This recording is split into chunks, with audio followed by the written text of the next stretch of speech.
Good morning. I am Jan DeVault, the president of the San Jacinto Battleground Conservancy and your official greeter this morning. It is my great privilege to welcome you to our 12th Battle of San Jacinto Symposium. During the 12 years we have held this event, we have had some outstanding speakers, and it's wonderful to see so many familiar faces. Several of you have asked me this morning why we're not at the University of Houston. The University of Houston, we tried every which way, had conflicts every Saturday in April. Next year, we are planning to return to U of H, but the big conflict they had this Saturday was with an alumni group, both for the afternoon and the evening. So the Houston Club, which is where we maintain an office, offered this to us, and we said, okay, we'll take it. But it may be actually more fitting, since we're going to be talking about historic preservation, to be here in this building. The club itself was formed in 1894, and they moved into this building in 1955, and this is the last building in Houston that Jesse Jones built. Last year, the building was actually bought by a group of Swedish people, and it is slated to be torn down, and all of the occupants will have to leave by January 31st, 2013, which is just next year. So this room cannot be used again for another event like this, and it's kind of sad. I think they're talking about building another parking lot, but that's the way it is. There are also some people that we should recognize. I'd like to actually start with the board of the San Jacinto Battle Conservancy. We are actually run by a board of 12 people, and I'm going to ask these people to stand. And just, if you'd stand for a moment, and then I'm going to ask our symposium committee to stand. Jeff Dunn, Cecil Jones, David Britton, Lucy Martin, David Singleton, Joe Nelson, Charlie Duke, Barbara Eves, Joe Francis Greenlaw, Greg Dimmick, and George Gale. This is the board of directors of the San Jacinto Battleground Conservancy. And also the symposium committee, and you can read the names on the program, and I'm going to just read them very quickly because they do yeoman's work in helping us to fulfill our mission every year. David Britton, Dave Singleton, Trevia Beverly, James Davis, Barbara Eves, Cliff Gillick, Joe and Eva Golding, Joe Francis Greenlaw, Will Haddock, Will Howard, Frank Koflat, Lisa Struthers, Vaughn, and Loretta Williams. And then also, I don't want to overlook our sponsors and our donors and our patrons who go above and beyond in making this event possible. We are also, I have to say, very grateful to you. We know some of you have come a long way, either by plane or driven in this, or drove in this morning, and you are very important to us, and we want to thank you for coming. I suspect that you're all here because you have and share with all of us a great love and common interest in Texas history. And I have to say, in my case, it's very much a family affair. I have a mother who was born March the 2nd, which is Texas Independence Day, Sam Houston's birthday. Her maiden name is Houston, and she is a distant cousin of the great general. I have a grandson that was born on March 2nd. I have a sister that was born October 2nd, which was Gonzales Day. And I was actually born April the 21st, which is San Jacinto Day.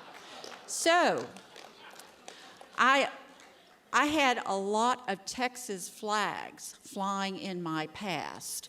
And to boot, I had a degree, and I graduated from college with a degree in history. And what do you do with a degree in history when you don't want to go to graduate school? I became a petroleum landman. And a petroleum landman, what you're actually doing is you're dealing with the soil, you're dealing with the land, you're dealing with landscapes. And I was telling Phil McCormick, I have probably eaten in every little cafe, Martin, Dawson, chicken fried steak, and it gives you a great love and appreciation for the history of this land, and particularly these vast and wonderful skies that are Texas. About 20 years ago, I joined actually the Daughters of the Republic of Texas, the San Jacinto chapter. And the San Jacinto chapter of the DRT was founded in 1891, and it has been long involved with the San Jacinto battleground. And you'll hear more about that story this morning. The role of this group saving the battleground was recognized very early by the state of Texas. In fact, in 1907, then Governor Campbell appointed a member of the San Jacinto chapter to a commission with two other public members, two other individuals, which was called the San Jacinto Park Commission. And along with a park superintendent, in 1910, they actually opened the state park. In 1915, this San Jacinto Park Commission became the San Jacinto Battleground Commission, and in 1965, it became the San Jacinto Historical Advisory Board. And that's when the park came under the responsibility of Texas Parks and Wildlife. Throughout these permutations, the governor very often appointed a member of the San Jacinto chapter of the DRT to this board commission. And I'll tell you a little bit more about this in a minute. But I was president of the San Jacinto chapter of the Daughters in the late 1990s when I was approached by J.C. Martin, the executive director of the San Jacinto Museum of History. He asked me to take a look at the master plan that had been developed for the battlefield, and then to help him get the endorsement for the master plan from the DRT before the plan was actually considered for formal adoption by Texas Parks and Wildlife. What J.C. told me was that over the years, the battleground had become a popular picnic ground, but there was no interpretation of the battle except for the granite boulders placed there by the San Jacinto chapter in 1912. In 1994, the museum and Texas Parks and Wildlife formed a joint committee composed of members of the museum board and members of TPWD. And I know Ann Hamilton was involved in that, and I think Terry Hershey at that time was a member of Texas Parks and Wildlife Commission. And with the aid of the foundations in Houston, the museum was able to raise $350,000 in private funding. TPWD kicked in another $50,000, and they were able to hire nationally recognized consultants to lead in this planning process.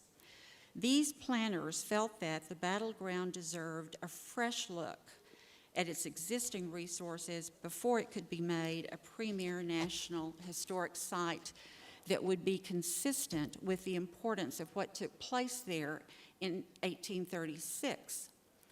They eventually came to the conclusion that the battleground should be returned to the extent feasible to its 1836 appearance and conditions so that visitors could understand the battle and how such an unlikely event could have taken place at the site.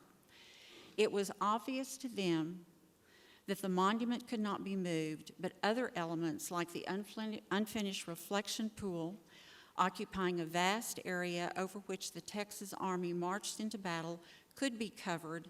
A large number of unrelated battle markers could be relocated, and 20th century trash trees and brush could be removed in favor of restoring the native grasses that were there at the time of the battle. When J.C. Martin gave me the master plan to review, and I had time to absorb what it said, I was struck with that emphasis that was placed on the battleground, the landscape, the land. And it occurred to me, in the world of historic preservation, there is one fundamental question that must be answered before all others. Why was the site preserved in the first place? While there's a long story behind the struggle to preserve the Battle of San Jacinto, battlefield of San Jacinto, the answer to the basic question is clear. The site was preserved because it is where the Republic of Texas won its independence from Mexico on April 21st, 1836. Nothing that has happened since then can change, alter, or add to that simple fact. The battlefield is not a story about the United States and its wars. There are many other historic sites that tell those stories. San Jacinto is the story of an entirely different nation in an entirely different century, the Republic of Texas, and how it won its independence. Now, as I mentioned earlier, there was the San Jacinto Historical Advisory Board, and the governor had the option, if he chose, to appoint someone who was a San Jacinto chapter member to this advisory board. And in 1999, I found myself sleeping on that, or it's not your fault, Jeff, I was sleeping. Jeff was the chairman of the San Jacinto Historical Advisory Board. I found myself on that board. In the summer, Jeff Dunn and I met with several others, including TPW officials in Austin, to discuss what we would call at that time a desirable facility boundary for the San Jacinto battleground. This meeting had been precipitated by the fact that a Ukrainian gentleman had recently tried to purchase 19 acres abutting the state acreage, which was just north of the battleship Texas, for the purpose of building a battery acid facility on land, and we were told this would employ 800 people. From that meeting with TPWD, we took away the basic idea of developing guidelines and goals for the historic, aesthetic, cultural conservation of San Jacinto, and very shortly after, the meeting was actually in July, very shortly after we formed this organization in September. Fortunately, the plans for the battery acid plant fell through, and we were able to purchase, as the San Jacinto Battleground Conservancy, those 19 acres in 2010. The area around the battleground has changed dramatically since 1836. Development of the Houston Ship Channel and the aggressive expansion of the petrochemical industry have eroded the rural and pastoral setting that would have been familiar to a 19th century Texan. Today, the San Jacinto Battleground sits in the midst of one of the largest petrochemical complexes in the world. There are over 46 industrial facilities immediately surrounding the site, including major oil refineries and chemical storage facilities. In 2010, Preservation Texas named the San Jacinto Battleground to its most endangered list. They stated that they were concerned about the preservation of the entire site of the known battleground and the impact future development would have on the area. Now, what we discovered in our short nonprofit life is that being a preservation organization is not an easy road. One of our roles that has basically fallen to us is serving as a voice for the battlefield, advocates for the battlefield. And much like Socrates, who was a gadfly of Athens, we have somehow made ourselves into the gadflies of San Jacinto. And as you know, gadflies are not very popular, particularly sometimes with the stewards of the site, which is Texas Parks and Wildlife. And Texas Parks and Wildlife has some of the most wonderful and dedicated employees who work so hard for our citizens, and they have tremendous courage, and that was very clearly demonstrated this past summer with the wildfires and the drought that devastated so much of Texas and so many of our parks. They are financially strapped, both from a human resource standpoint and a financial resource standpoint. And we are so supportive of their mission and what they are trying to do. In fact, I'm very pleased that Michael Strutt, who's a cultural resource director of Texas Parks and Wildlife, is going to be our luncheon speaker. But when we got into the realm of battlefield advocacy and issues that require complex review and processes, I am very sure that there are people at Texas Parks and Wildlife that would wish that we could be condemned to drink hemlock. But We are still here. And in fact, I do have to tell you, one incident that was actually, looking at it now, is very, very humorous. But in the commissioners, Texas Parks and Wildlife Commissioners, all signed a letter in May of 2010 addressed to Senators Cornyn, U.S. Senators Cornyn and Hutchison, to help them expedite. They wanted their help in expediting 2 federal review processes. One was for the visitor center, proposed visitor center, and one was for the Battleship Texas Dry Berth project. In the letter from the commissioners to the 2 U.S. senators, we were accused of playing the system to delay the process because we philosophically refused to accept decisions made by the legislature, quote unquote. And all of us on our board and our organization, I don't think we've had a speeding ticket since the time we were 16 or 17 years old, even though Jeff Dunn could have gotten one yesterday. Like Socrates, we continue to ask the very hard questions about the battleground and how these wonderful resources should best be preserved for future generations. It's a very complex site that involves 2 National Historic Landmarks. We believe we need to take a holistic look at the battleground. We hope this symposium, this conference, will be a stepping stone for dialogue and pave the way for a series of meaningful, intelligent conversations focused on battlefield preservation issues. In order to do this, we realize that we may all have to shed some of our old viewpoints and attitudes that would prevent us from finding the best possible plans going forward. And it will require a lot of compromise and consideration of all ideas. But it's very important we don't lose sight of the fact, our ultimate goal, to do what is in the best long-term interest of the development of these sites for the people of the state of Texas. Now, having said all of this, once again, I want to thank you for being here.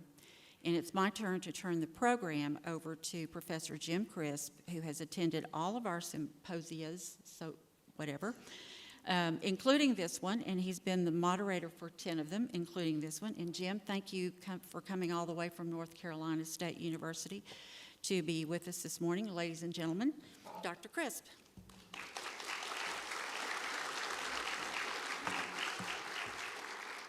Thank you very much, Jan. I wouldn't miss this for the world. I was, as I told someone this morning, I was one of the speakers at the first San Jacinto Symposia, or whatever. I was a heckler at the second one. And in order to keep, well, I mean, Steve Hutton was on the podium. I had to be a heckler. And then in order to keep me from doing that, in subsequent symposia, they made me moderator for life.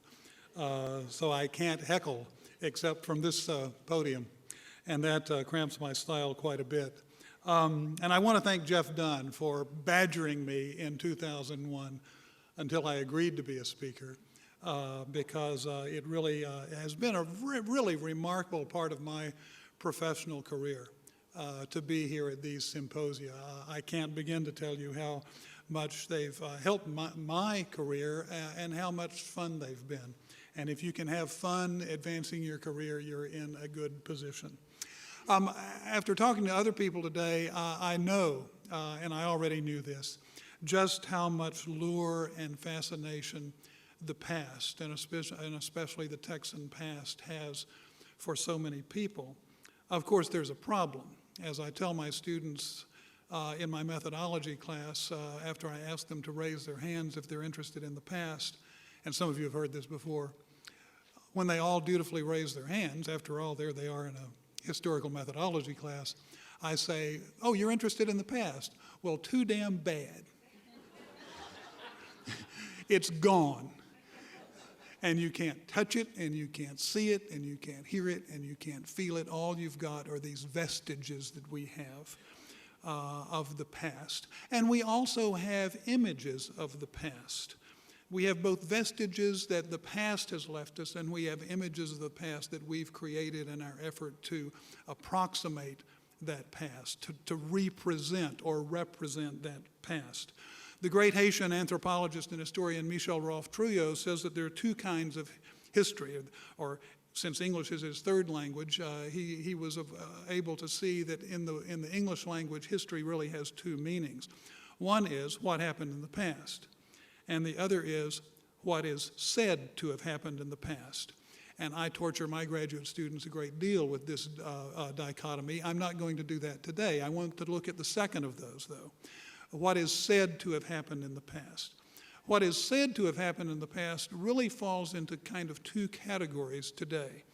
One is the academic and scholarly discipline of history, based, or at least should be based, on evidence and on logic. But as Michel Rolfe-Trouillot has told us, most history is not produced by historians. Most history is produced by other players in our culture, movie directors, magazine cover artists, painters, poets, community committees commemorating the history of their city or their county. And history based on evidence and logic is sometimes up against memory, as historians tend to talk about it, the collective memory, the public memory, infused with both myth and emotion and a sense of self-identity and a sense sometimes, all too often, of don't confuse me with the facts. I know what I want to believe.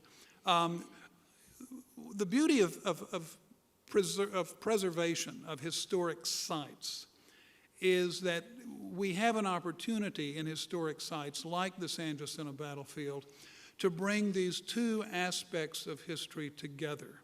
The scholarly and academic history, the history based on documentary evidence and on archaeology, the specific tangible evidence that we have of the past, together with the emotion and the sense of self-identity and the identification with a great formative myth. And by the way, I don't mean falsehood by myth. I mean myth is a kind of simplified and distilled version of history which is used to infuse values and identity.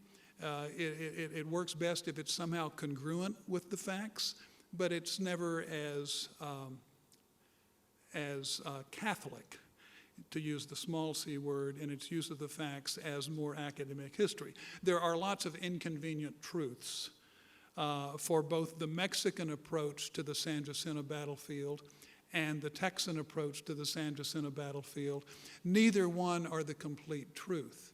And for many years, what we've tried to do in the San Jacinto Symposium is to bring together as many documented facts as we can to show the true complexity of what's going on in Texas in 1835-36. It's no simple story. Sometimes four guys with their rifles over the wall, all fighting on the same side, have different ideas in their head about what they're fighting for. Some are American agents like Sam Houston. Some are Mexican Federalists. And I could go down the list of others. You know, some are outraged settlers. Some are land speculators and slave smugglers. There are a lot of different motives and a lot of different things going on at the same time. But to get back to the preservation of historic sites, it may be that historic sites, more powerfully than any other phenomenon in our culture, have the power to bring together and let each influence the other, the academic side of history and the popular side of history, so that history and memory can come together and reinforce each other. And that's the kind of thing we're going to be talking about today, how a place like San Jacinto can be both a place of memory for the public and a place of genuine history. And we're going to hear from various people today about what gives this place its significance. Paul Andrew Hutton, better than probably anyone else in the country, has been able to bring together scholarly and academic history with the task of bringing history to the public and talking in public venues, in magazines like the American West, and in documentaries in every channel you've seen. I think probably even on I don't know, the Food Channel. You'll probably see Hutton someplace talking about the history of tamales. But seriously, Paul has been able to bring significance to people in a way that attracts the public interest, and you're going to be fortunate to hear him today, and we're very fortunate to have him today. We're also going to hear about very specific actions on the battlefield, and those specific actions are important. We were out at the Lynchburg Ferry yesterday, and Jeff Dunn, who along with David Pomeroy is today going to be talking about some of those very specifics, can talk about those specific places and specific actions in a way that allows you to see the larger picture, the strategy. Why are people converging on the Lynchburg Ferry? What is Sam Houston thinking as he retreats and then pounces? What is Santa Anna thinking? Why here? Why now? Why at this place? We're also going to be seeing the artifacts that archaeologists like Greg Demick and Douglas Mangum have brought up from these sites to show us that, well, maybe perhaps we were wrong about where Almonte surrendered, and maybe we were wrong about exactly what the boundaries of the battlefield were, and that we better understand the actions of the past, and we better commemorate the past, and we better honor those places if we understand where those places actually were, and allow the factual history coming from those artifacts to infuse and augment the stories that we've heard all of our lives. We also have people whose lives are devoted to historical preservation, like Chris McMasters, like Michael Strutt, who are going to be talking to us about some of the dilemmas that are faced by people who would want to preserve the past in the most effective way and to preserve these sites of memory, these places of memory like the San Jacinto battlefield, in a way that best informs and educates the people who come. And sometimes that means dealing with previous commemoratives, commemorative events, commemorative sites, big boulders, all kinds of things that may not be quite right. And it also means, as I learned by seeing the San Jacinto battleground through new eyes and walking around it with Chris McMasters yesterday, that sometimes historic sites are used as hodgepodge dumping grounds. You got an old ship's propeller, put it in San Jacinto. You got some old naval guns, let's pretend they're the twin sisters. Just stick them in there. And that is counterproductive. And I think that both Michael Strutt and Chris McMasters will be talking about that sort of thing today. So what we're trying to do today is to bring the energetic, emotion-laden, myth-infused popular history together with the hardcore, academic, scholarly, archaeologically based history, and try to put the two together so that each reinforce the other rather than being antagonistic towards each other. There's no reason that they have to be antagonistic. We can use that energy and we can use that precision to better use our energy and to better focus our precision. And so without further ado, I'd like to introduce Professor Paul Hutton, Professor of History at the University of New Mexico, the author of many books and articles on the American West and on Texas, the producer and participant in a host of documentaries. It says here 150. I don't think that in my life I could have participated in 150 documentaries, but it would have been really fun. And so here's a guy who's turned his avocation into a vocation. And as a bird dog man told me in San Angelo a couple of years ago, if you can turn your avocation into a vocation and get paid for having fun, then you've really made a good choice and you're a lucky man. So here's one of the luckiest men in America, Paul Andrew Hutton.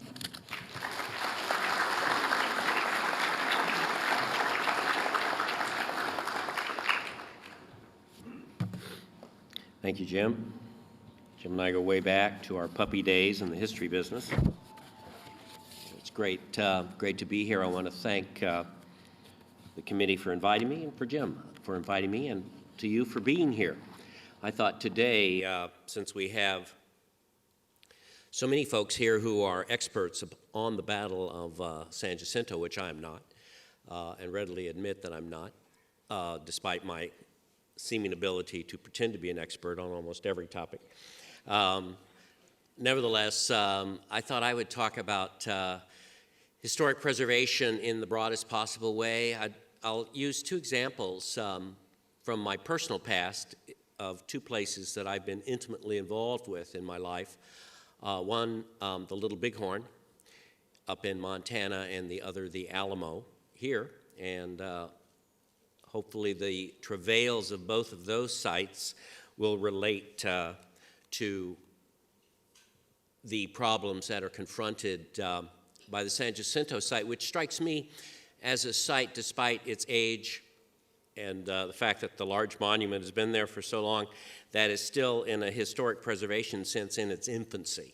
It's just, I think, right now, thought is coming together on how to engage in preservation there and what story needs to be told.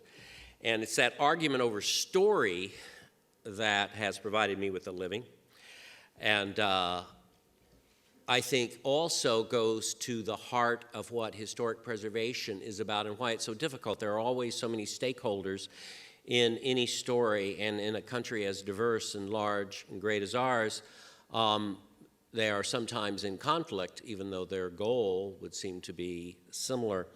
San Jacinto is a historic place. It's a heroic place, and much of historic preservation has to do with the heroic, although in the last generation, certainly, we've been moving away from that. Thomas Carlyle, back in 1840, wrote that universal history, the history of what man accomplished in this world, is at bottom the history of the great men who have worked here.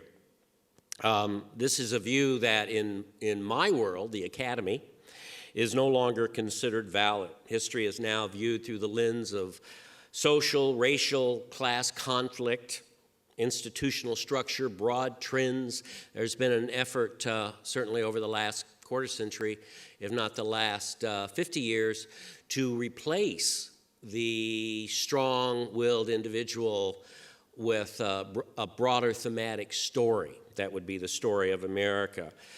So the individual is lost, and humans are simply controlled by events. And if they are used at all, they're simply used as an example, a representational form.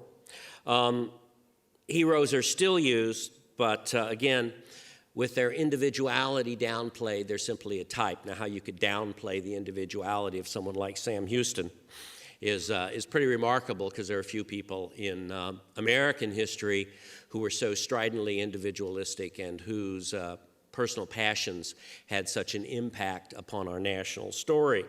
But nevertheless, most professional historians would view that approach, the heroic approach used through a character like Houston, as totally irrelevant and the stuff of popularizers. Nevertheless, all the book lists, be they the New York Times list or the Amazon list, are full of nothing but stories about individuals. There's a whole television channel devoted to biography. Biography and the lives of humans remains at the core of all historical discourse. And I know this will shock you, but the academy in which I work is totally and completely wrong, has been wrong-headed for 50 years, and seems to show no signs of reform at any time soon. But nevertheless, they are so wrong that they are increasingly irrelevant, except for Crisp and I. Now, I'm an orphan, which alleviates me from both knowledge and guilt. So I'm not burdened by what anyone did in the past, especially here in the United States, because I'm an orphan from even another country. So I always tell my students that they ought to be ashamed of everything their ancestors did, and I feel really sorry for them. But I don't even want to know what my ancestors did. But you know, the heroic and the preservation of sites that are connected to the heroic is very much a form of ancestor worship. And much of what we do is entirely a result of that. This is not new. Primitive man believed his forefathers had strength and wisdom greater than his own. Now, in our particular case here in the United States of America in 2012, I think that truth is self-evident. But it has seemed self-evident to almost all people. The heroes of Homer, of course, defined who the Greeks were and what their national story was. The tales of King Arthur and his Round Table provided a shining example to England of what it was, what it might be in the future. And we have also had this propensity. And we're a young nation, and we are a nation that has come together from many places, completely mongrelized, bastardized people, which is a wonderful thing, not a bad thing. It's a wonderful thing. Thus, though, there is always conflict in our story and how we define ourselves. But through our ancestor worship, we come up with a series of shared values that, so long as folks buy into, everybody gets to play in the playground. Our greatest heroes, in fact, are figures of a secular religion. And in America, a nation that, despite all the posturing during political campaigns, a nation that really does try to step outside of the religious, has embraced a secular religion, which is its history. So we, in our approach to our greatest heroes, despite their flaws, we have a semi-religious approach. We expect perfection of them, and then we're shocked, of course, when they aren't that way. Now, of course, in our current political discourse in our lives over the last half century, we're shocked when anyone actually behaves well. But in our historical discourse, we're shocked when our forefathers don't behave well. To attack their perfection of a Washington, of a Lee, of a Lincoln, is given a name. People are called debunkers, or even worse, revisionists. I was once a revisionist when I was young, but then I evolved out of that and morphed into some kind of new creature that's even more scary than being a revisionist. I think Crisp is still a revisionist, which is a dangerous place to be at his age. We carefully preserve the homes of these heroes, their beds, their clothing. This is not a new impulse. Now, in the 19th century, folks liked to collect hair. I wish I had collected more as I've aged. And locks of hair were given out. Custer was constantly pestered for locks of his long flowing locks before the Sioux alleviated him of all of it.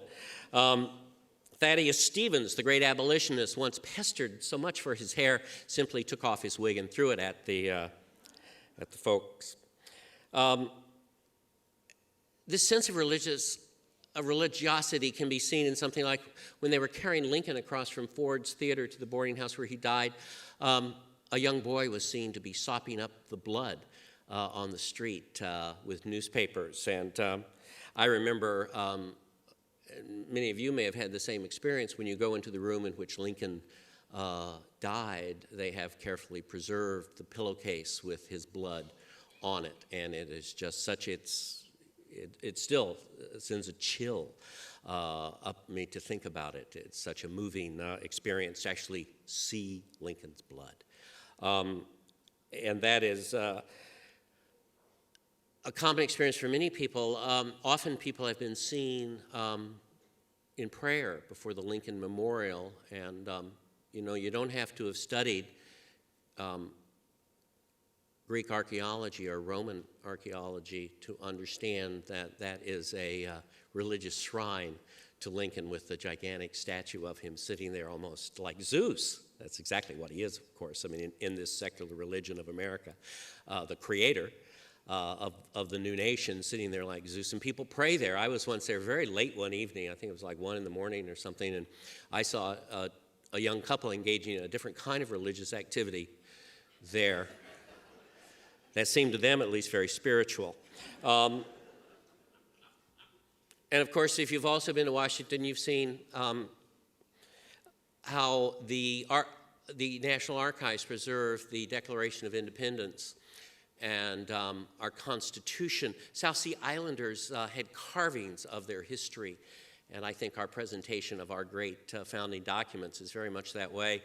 And I'm charmed by the fact that, they descend, in case of nuclear attack, into a vault where they will be protected from the atomic blast, so that when we're all bacon bits and aliens come down, from some planet in 5,000 years, they will find our documents preserved there, and we'll all be gone.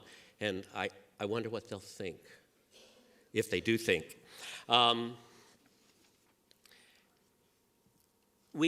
Despite the way we revere our heroes, we also have to make them common in a way. We don't want them to be common, We don't want them to be average, but yet they have to be, because they always have to be men and women of the people. Ben Franklin, who was always called Dr. Franklin in his own day, is now just Ben Franklin to us, and in a Disney cartoon he has a mouse as a friend. We have Andy, we have Abe, we have Teddy, who hated to be called by that name, Harry. And so the nickname is a common point. If we don't do nicknames, then we do initials: TR, FDR, JFK, LBJ. All of them show an informality between the great leader and the people. Nicknames: Old Hickory, Old Rough and Ready, Father Abraham, Mars Robert, suggest a kind of patriarchal affection for these heroes. And sometimes our leaders will insist upon this to their detriment. Thus, President Carter was always Jimmy Carter, and that didn't exactly work for him. In direct contradiction to our nature, which of course is the success motif, we admire the grand failure. And one of the reasons that Sam Houston is such a great hero, such a perfect hero, is that he is so deeply flawed and such an enormous failure. If you think through the list of presidents that we had running this country, if you want to understand the American Civil War, all you have to do is look at that list of stooges that were in charge of the republic there leading up to it. I try to tell my students that if you really want to understand why individuals are important in history, just look at James Buchanan and Abraham Lincoln, and I think it's all wrapped up in those two lives right there. One a completely inadequate failure, another almost godlike figure who did almost everything right. But nevertheless, we like them to fail, not quite as much as Buchanan failed, but fail and then come back. We have a sentimental weakness for lost causes. Thus, I think the state of Texas lavishes far more attention on the Alamo, the lost cause, than it does on San Jacinto, the great victory that changed not only the destiny of Texas, but of the entire nation, which I'll talk about at the end of my talk. Heroes who fail, of course, appear more human, and thus they're more like ourselves, and we like that, but then we want them to get on with the business. This is not new.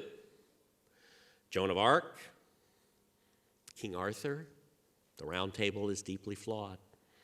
Nelson at Trafalgar, death at the moment of greatest victory, but he had to go because he had that pesky mistress back in London. Our greatest heroes have all known the sting of defeat: Washington, Jackson, Lincoln, Lee, Teddy Roosevelt. And we admire our heroes, though, for fighting the uphill battle and for winning. The mores and morals of our heroes may vary with the time. Certainly Sam Houston is a character of very contradictory moral behavior. Andrew Jackson, his mentor, was a notorious gambler, a drinker, a curser, a duelist who killed several men in duels, and he ran off with another man's wife. Generally, these are not going to get you on the $20 bill, but I think he's on the 20. I'm a college professor. I don't get those big denomination bills. He's either on the 10 or the 20. Lincoln, of course, was famous for telling dirty jokes, which often you don't get a sense of at the Lincoln Memorial, although I believe the young couple that I saw had picked up on that.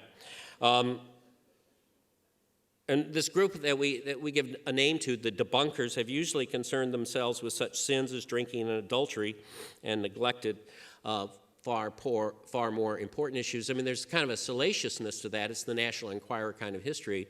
And, I mean, I like that as much as anybody. It's great. But, you know, there's something far more important in the fact that Thomas Jefferson had a long-standing relationship with a mistress who was the half-sister of his dead wife and who was also his slave. And she fathered him several children. And the story of that family and what happens to them and why that was kept a secret for so long and why people continue to argue about it today is, of course, goes to the heart of who we are as Americans. So indeed, the moral failings or moral triumphs of our heroes tell us much about ourselves. And I think always when we're looking at the past, especially the heroic past, we are really looking at ourselves. History is not dead. History is not on life support. History is, in fact, young and vigorous and living. History lives. It's a living organism. There's nothing dead about it at all. And what you're engaging in the effort to preserve San Jacinto is part of that life force. I mean, history is a life force. And as with all things that live, it changes. It has to change. And that keeps people like Crisp and I employed. But it also makes the story of places like San Jacinto, like the Alamo, and like Little Bighorn fascinating. Because as interpretation changes, as our attitudes change, as we evolve as a people, as a nation, so alters the past. There's nothing wrong with that. There's nothing wrong with that at all. It's not a negative at all. There's no changing. There are facts, but then it's what you make of them. Well, let's look at a couple of places that are very famous in the West, the Little Bighorn and the Alamo. In fact, there are no two places, I think, that are more famous. They are the two most well-known sites around the world connected with the story of the American West. I believe the story of the American West is the American creation myth, again, meant in the broadest possible sense. This is what defines us, makes us unique as a people, at least up until the turn of the last century. I find it fascinating, of course, that our two greatest stories coming out of that are stories of defeat, in which Americans go into somebody else's neighborhood, mess around, get themselves killed, and then build a big monument to their defeat. The defeat, though, is, of course, always vitally important because the defeat leads to immediate victory. Well, no one was more famous in his own time and immediately afterward than George Armstrong Custer. Today, disdained as a symbol of military ignorance and brutality, he was in his own day the boy general, the Golden Cavalier, the hero of the Civil War, who was a major general, 2 stars at age 25, who had done as much as anyone in the Union Army to save the Union and free the slaves. He went west with the reorganization of the Army and became lieutenant colonel of the 7th Cavalry, a new elite regiment that had been created to fight the Plains Indians for an expanding nation. It had taken 300 years to get to the Mississippi and just barely beyond. The Civil War had slowed the onslaught of Americans moving west onto the Buffalo Range of the Indians. But now what had taken 300 years to get to one point was going to be over with in 25 years, in one generation, faster than anyone could imagine. And 50 million buffalo were gone in a twinkling. The southern herd gone by 1874, the northern herd gone by 1883. The commissary, the life force that had held the Plains Indians together, was eradicated. And thousands upon hundreds of thousands of people came to this new land, the Great Plains, the Rocky Mountains, the American West. More people were coming into Boston and Philadelphia and New York on boats every month in the 1870s and 1880s than there were Indians in the entire American West. So this is not a force that can be stopped. This is a massive human movement that is going to overwhelm anything in its path. George Armstrong Custer embraces the West. He throws off that blue Union coat and puts on buckskins, and he already wore his hair long like the plainsmen did, so he didn't cut it. He loved that, give the Indians something worthy of taking. That's why they wore their hair long, the plainsmen. He had read James Fenimore Cooper. He had read about Davy Crockett and Kit Carson, and he wanted to be just like them. And he embraced the West and Western development, and that's why he's the perfect hero for the West. He was not freelancing in 1876 in the wilds of Montana. He was there at the bidding of his government on the direct orders of his president, who later betrayed him, U.S. Grant, and the Congress of the United States. And he died with 260 of his men in obedience to the orders of the Republic, and they died as heroic soldiers. And that was the story that was put forward immediately after his death in 1876.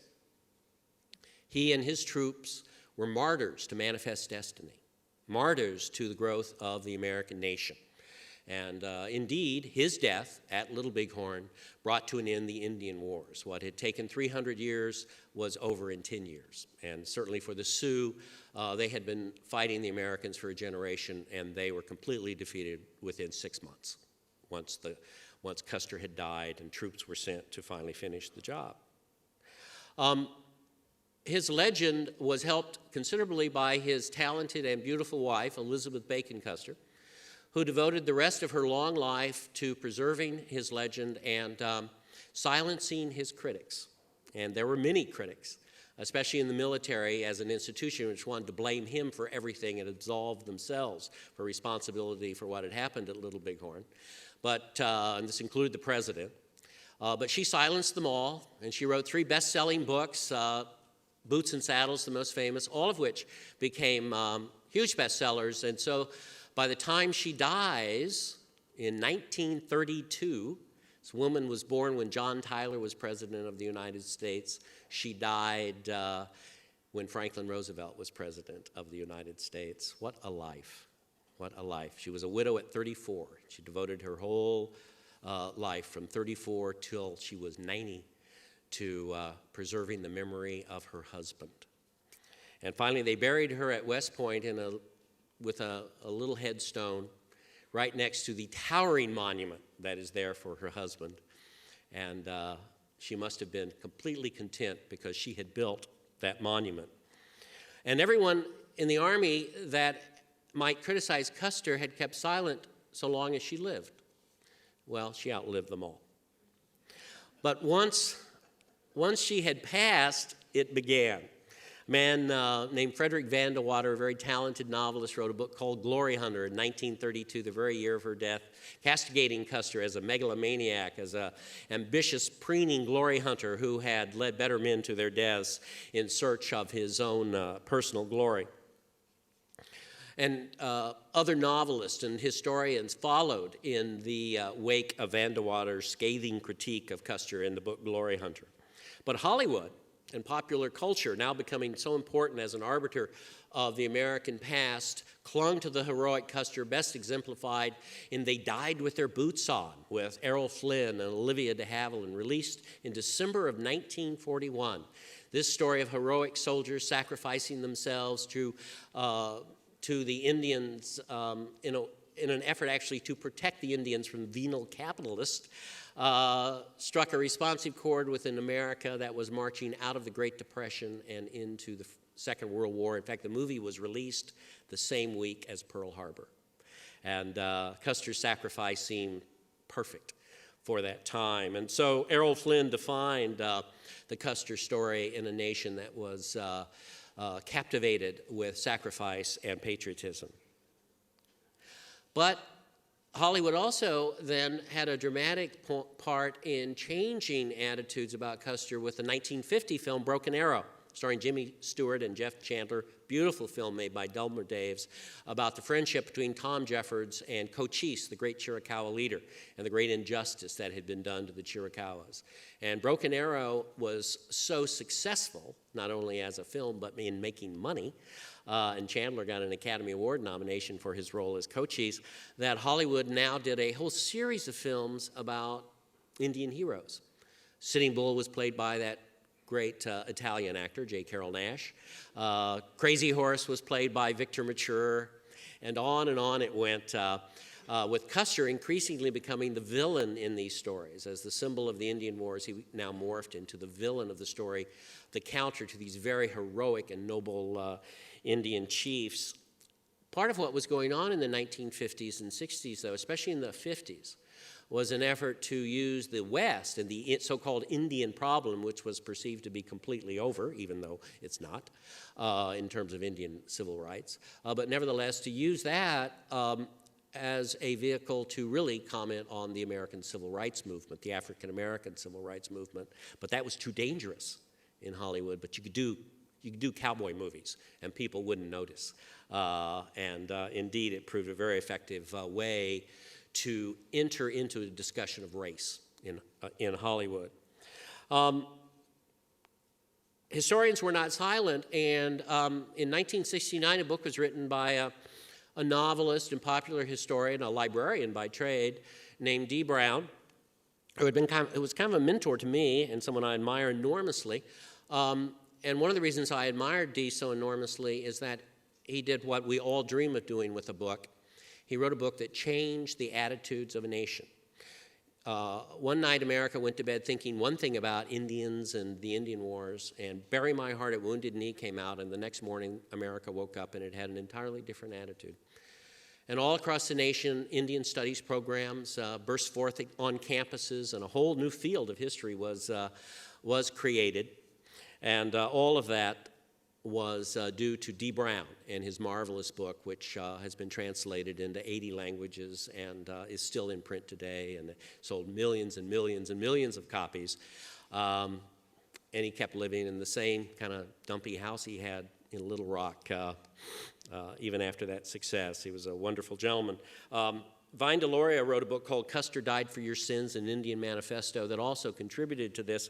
And now the Army in the West was increasingly presented as villainous. And Dee had not presented Custer as villainous in Bury My Heart at Wounded Knee, but he certainly wasn't heroic. And Hollywood now completely went against Custer in films like Little Big Man, made in 1970, which is Arthur Pynn's Epic of the Frontier, in which Custer is a raving lunatic, a madman, and a racist. And indeed, all the soldiers under his command are the same. Well, and so it's against this background of change that the Custer Battlefield National Monument was created. It was named the site itself on rolling hills in south central Montana was named a national military cemetery in 1879. And General Phil Sheridan, who had been Custer's commander, mentor, and dear friend, and who was strangely silent when the military establishment attacked Custer after Little Bighorn, I think as an act of atonement, was determined to make that site into a national shrine. He sent soldiers back, and this was a very dangerous time to be going back there immediately, to bury the bodies, because everyone had kind of been left where they fell. They had thrown a little dirt on them and some sagebrush, but they hadn't done much for them because they were getting out of there in 1876. And so the bodies were reinterred, and a national cemetery was formed there in 1879. Finally, the site was marked with marble markers, which was one of the most heroic physical feats of the frontier in America. In 1890, marble markers for all 262 men who died there were hauled by train out to Montana by wagon to the site, and they were erected on the site.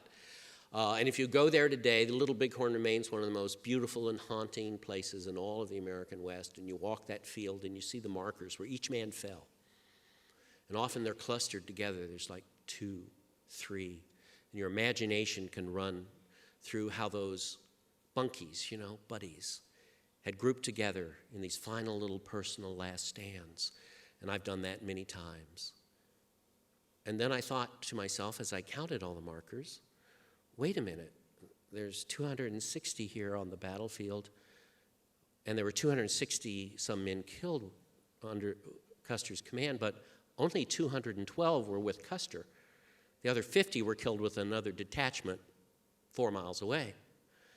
But they put all of them on the battlefield. So all those bunkies that are together there, those 2 markers, they just threw in an extra marker. And the Park Service knows this, of course. Everyone knows it. I mean, it's not like it's a secret because folks can count. But now, of course, the markers are there, and the markers are themselves historic because they were placed there in 1890. And so what we have at Little Bighorn is an agreed-upon lie. An agreed-upon lie that is completely supported and fostered by the United States government, which created the lie. And it's an inconsequential lie, I suppose, unless you're a 12-year-old kid like I was, thinking about those bunkies dying together, getting tears in my little eyes, And then I discovered the truth and had to go into therapy, where I still am. In 1933, the site was transferred to the Interior Department after the creation of the National Park Service, and so we have Franklin Roosevelt to thank for that. And in 1946, it became Custer Battlefield National Monument rather than just a cemetery. And up to that time, it had been under the control of the United States Army. So the Army had preserved that site and made it into a shrine to Custer and his men. In 1952, as was the habit at the time, a visitor's center and little museum was built on the battlefield, of course, right smack in the middle of the battlefield. They didn't put it right on top of Custer Hill.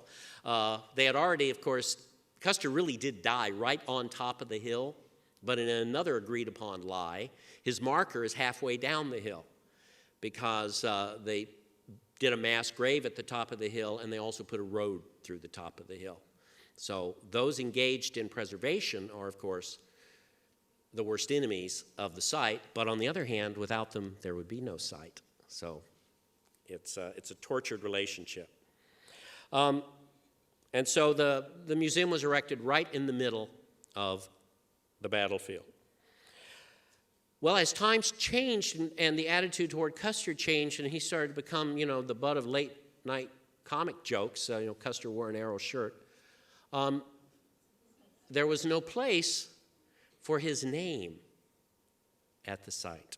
And in 1991, the name of the site was changed to Little Bighorn National Monument to erase Custer from the site. And an Indian Memorial Commission was appointed by the Secretary of the Interior to establish and oversee the design for an Indian memorial at Little Bighorn. I was appointed as one of the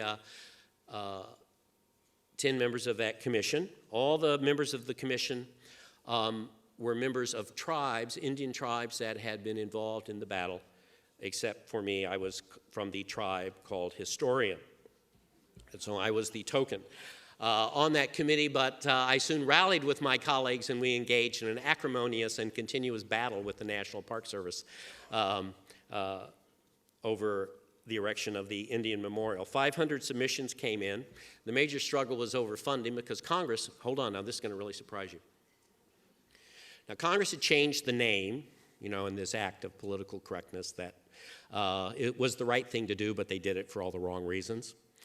And then Congress approved this Indian Memorial and established this commission of which I was a member of, and we were paid for this activity I remember it so well, $35 a day. That was our per diem. I was thinking about this recently with all this stuff coming about the GSA party in Vegas and $1 million spent. We got $35 a day.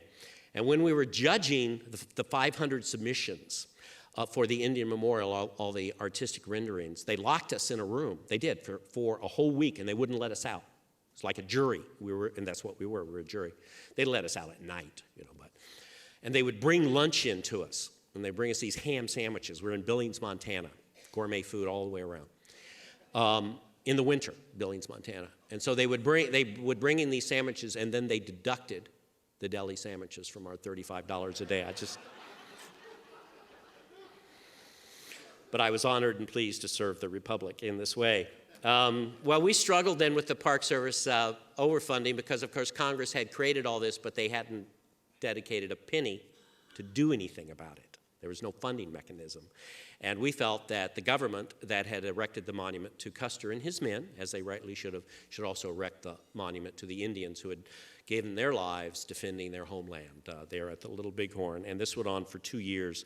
And finally, the federal government was embarrassed enough to come up with $1.5 million to build the memorial. And it is fitting that they did. And I must tell you, though, that as someone engaged in historic preservation, I never returned. One, I was mad at the Park Service. We've kissed and made up now. It's kind of like the DRT and me. That's another story you'll get in a second. But I didn't go there for 10 years. And I didn't go. And when I finally went, I just felt terrible. Because there was the Indian Memorial. And while I myself had written that it was a living memorial to triumph, to loss, and to renewal, and while I believed in it, and while I had dedicated really a decade of my life to erecting it, I was melancholy because I had erected something else upon this sacred ground. I had become part of what I am standing here criticizing. I had disturbed the place and made something new, because everything you build is an intrusion. And then I immediately became persona non grata up there again because they wanted to expand the visitor center. And I was a prominent member of their Friends group there, which I resigned from because the Friends group was supporting this effort, and I knew if they put $5 more million into that visitor center, they wouldn't tear it down and move it away. That's what needs to be done with it. It doesn't need to be improved. It needs to be eradicated. And the land returned to the way it was. And so the struggle at Little Bighorn continues. It just began when Custer got killed. Well, Little Bighorn is a rural area, much like San Jacinto, although Little Bighorn, even though there's a railroad track nearby and a freeway, is not in many ways as threatened as San Jacinto is. San Jacinto, I think, combines both the rural and the urban. But a place that is completely urban is the other place that I have dedicated much of my life to, which shows that indeed this therapy hopefully will work out so that I stop studying places where everybody gets killed. And that is, of course, the Alamo. Now, the Alamo is one of the great symbols, certainly here in Texas. I don't need to tell you about that, but it is nationally as well. And I know you folks here believe you own it, but there's a national ownership to it as well in terms of the story of the Alamo. Although much of that comes from a 1955 television show with Fez Parker. Now, a cultural battle has raged over the meaning of the symbol of the Alamo, but an equally contentious struggle has also been waged over the physical building itself. These combatants first sought to preserve the shrine from demolition itself. So in this case, you're trying to preserve something that exists, not leave something the way it was. But since they saved it, they have engaged in a protracted struggle over interpretation and presentation. And this is a battle that is not anywhere near over. So the Battle of the Alamo continues. Now, of course, you know the buildings were heavily damaged in the Battle of March the 6th, and the damage was further compounded in May of 1836 as the retreating Mexican army had demolition teams destroy as much of the fort as they could. They were not looking toward historic preservation. The buildings that survived were soon reoccupied by local residents of the community, and they'd lived there before the battle. Others scavenged the ruins for building materials so that by 1846, hardly anything of the Alamo compound, a vast fortress, was left. And then, just like at Little Bighorn, the cavalry rode to the rescue.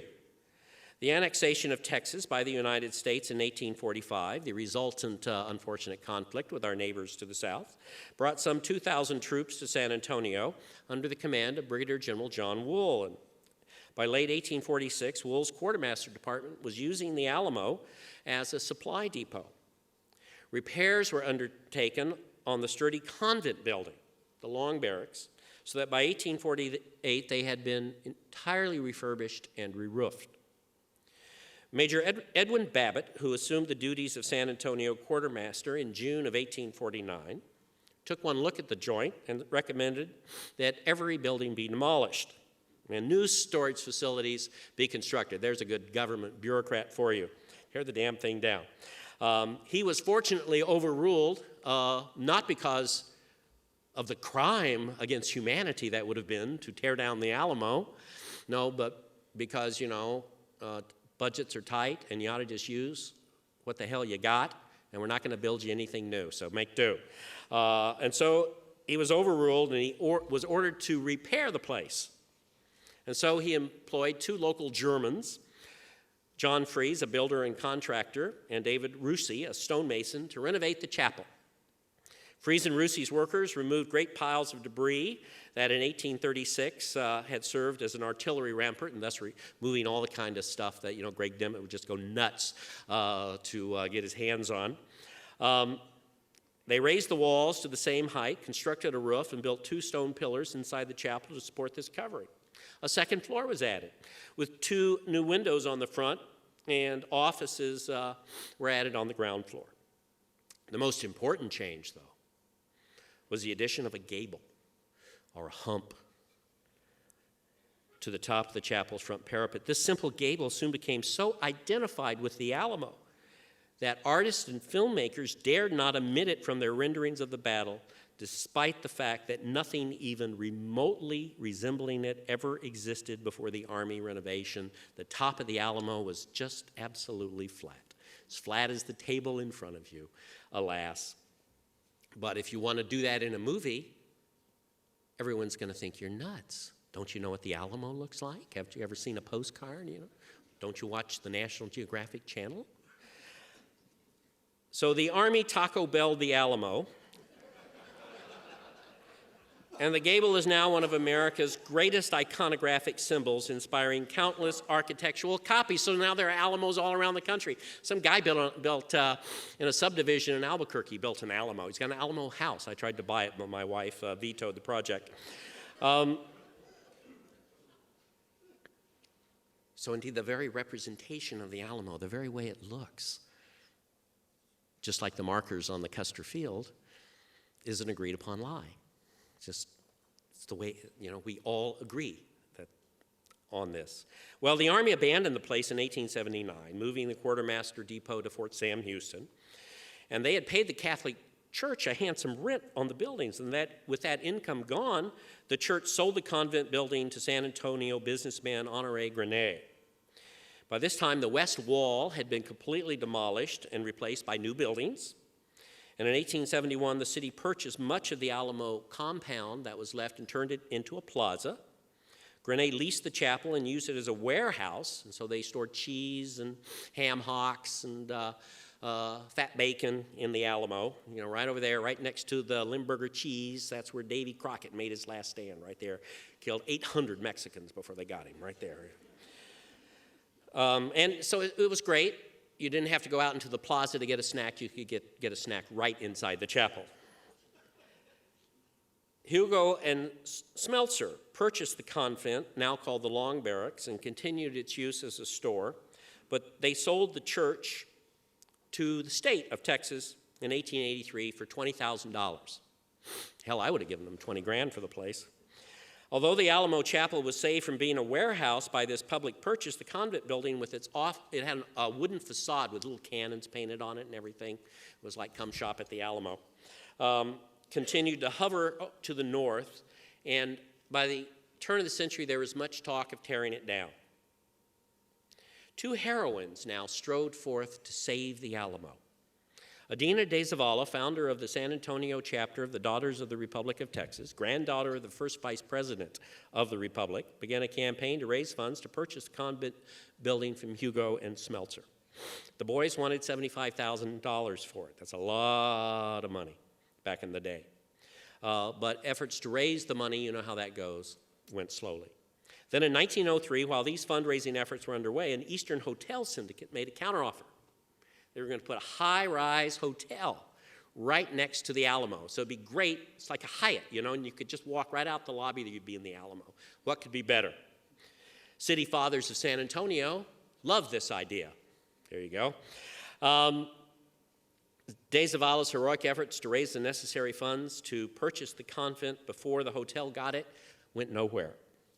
A bill to provide $5,000 to cover the option on the place passed both houses of the Texas legislature, but the governor of Texas, S.W.T. Lanham, vetoed it. Why would you use taxpayers' money for historic preservation? Makes no sense. Others felt that since the Alamo was a tourist attraction for San Antonio, they should pay for it. Why should the rest of the good people of Texas pay for the Alamo? Then Clara Driscoll, a 22-year-old daughter of a South Texas cattle baron, stepped forward and paid the $75,000 herself and bought the Alamo. She also assumed responsibility for taxes and insurance. And in her deed for the property she had inserted, it is distinctly understood that this property is purchased by Clara Driscoll for the use and benefit of the Daughters of the Republic of Texas, and it is to be used by them for the purpose of making a park about the Alamo and for no other purpose whatsoever.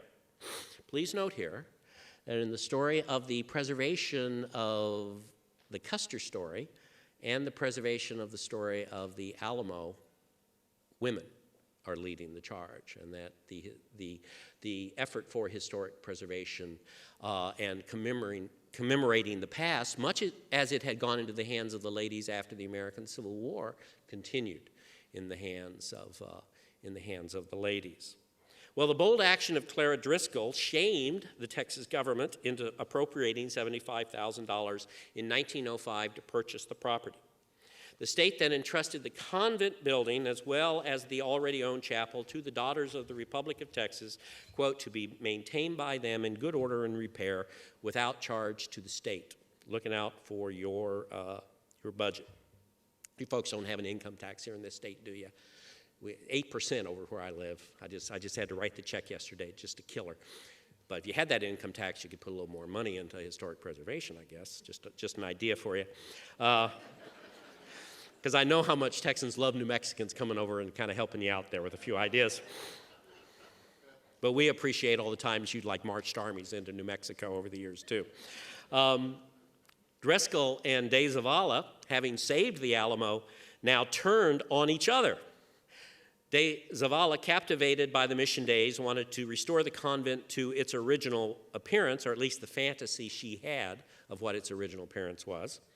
She hoped to emphasize the convent as the main Alamo building and the place where the hardest fighting took place. Not untrue. Driscoll and her supporters, however, wanted to tear down the convent building, incorrectly arguing that it was never part of the Alamo.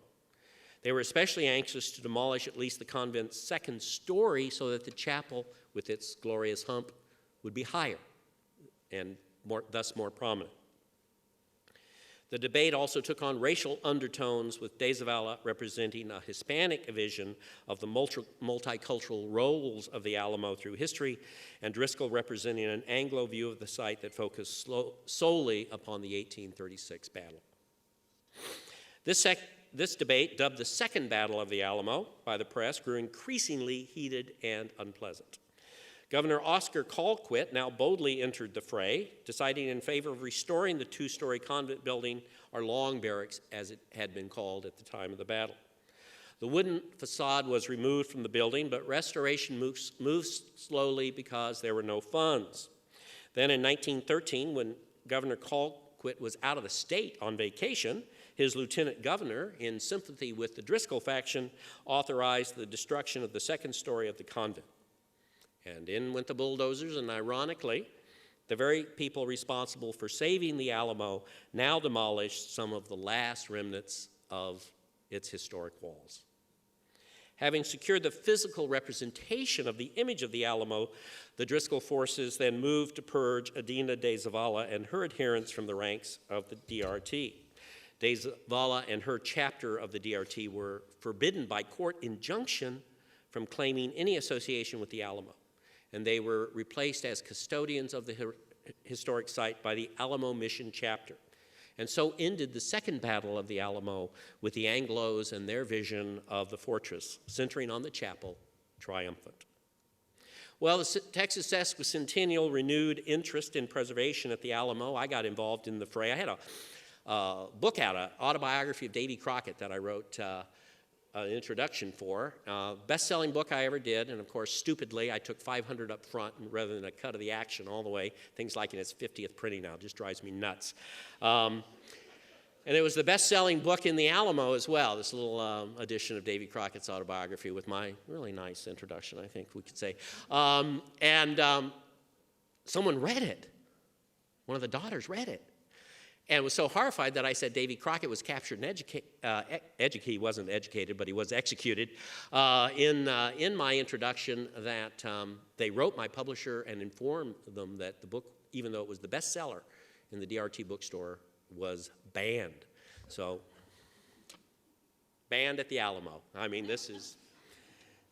I was later, as the critics of the DRT grew more vociferous and heated, I started looking better and better. And I was later reinstated, allowed to give a speech on February 23rd with candles, in the room to a special group. And I never learned the secret handshake, but I was really moved by the whole experience, actually. I really was. And my book is back in there, and I'm still not making a penny off of it. So I've been out, and now I'm sort of back in. So it's a wonderful place to be.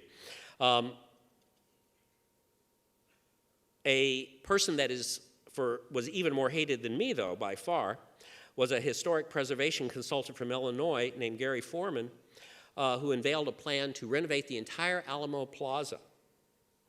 The city and the state were intrigued, but the daughters were not amused. Declared a DRT spokeswoman. Mr. Foreman doesn't understand that this is a sacred shrine. He wants to turn the Alamo into a tourist trap. Mr. Foreman is not a Texan. When my book was being banned because I had dared to say that Crockett was captured and executed, one of the DRT spokespeople came out and said that everyone knows that Davy Crockett had died exactly as he did in the John Wayne film, blowing up the powder magazine in the chapel. If you remember the John Wayne film, the chapel is blown to smithereens. The only part of the Alamo still standing is blown up in the movie, and so this is the story. Foreman responded in kind, characterizing the DRT as a, quote, tea club running a famous historic site. Well, this did not make him friends. He failed in his crusade, but his actions, and Gary's one of those guys, a lot of his ideas are good, but let's just say that the presentation never quite works to his benefit. He's kind of his own worst enemy. He failed in his crusade, but his actions did indeed lead to dramatic changes at the Alamo. The DRT rededicated itself to preservation efforts, completely redesigned the museum exhibits. The chapel, once cluttered with paintings and artifacts, was stripped to bare essentials to enhance the visitor experience. And with 3 to 5 million visitors coming every year, this is a daunting, daunting task. And the DRT really redoubled its efforts and really, I thought, did a marvelous job in telling the story of the battle, especially under the new curator that they had, Dr. Bruce Winders. It professionalized every aspect of the interpretation and preservation of the site, and I'm very sorry to see the current troubles that they have found themselves in. Foreman, though, came back, returning to the fray in 2008 with yet another bold plan to redesign Alamo Plaza. Now he wanted to go into Alamo Plaza, tear down a lot of the buildings that were around there, including moving the historic Maverick buildings right across from the Alamo, and rebuild in Disneyland fashion the South Wall and other buildings so that folks don't have to go all the way to Brackettville to see a movie set recreation of the battle. I mean, in fact, sometimes those who love a place the most are the ones I think you can see that love it to death and are it's sometimes morph into a danger.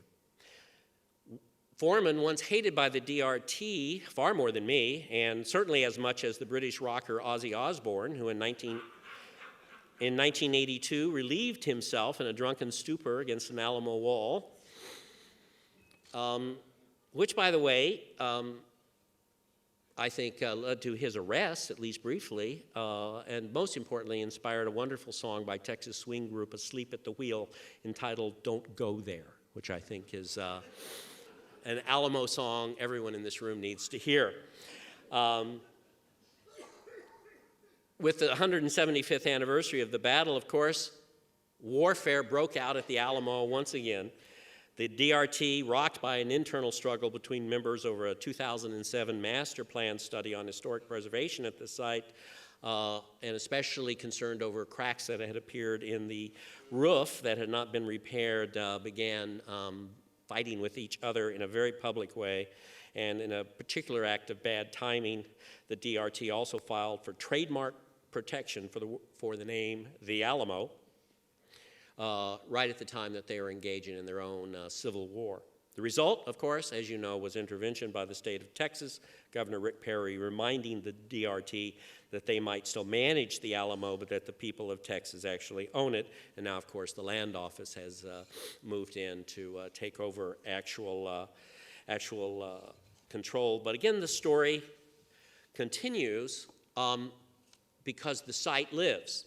And the fight over how it will be interpreted, just like the struggle over Little Bighorn and how it will be interpreted, will continue not just in our lifetime, but for generations yet to come.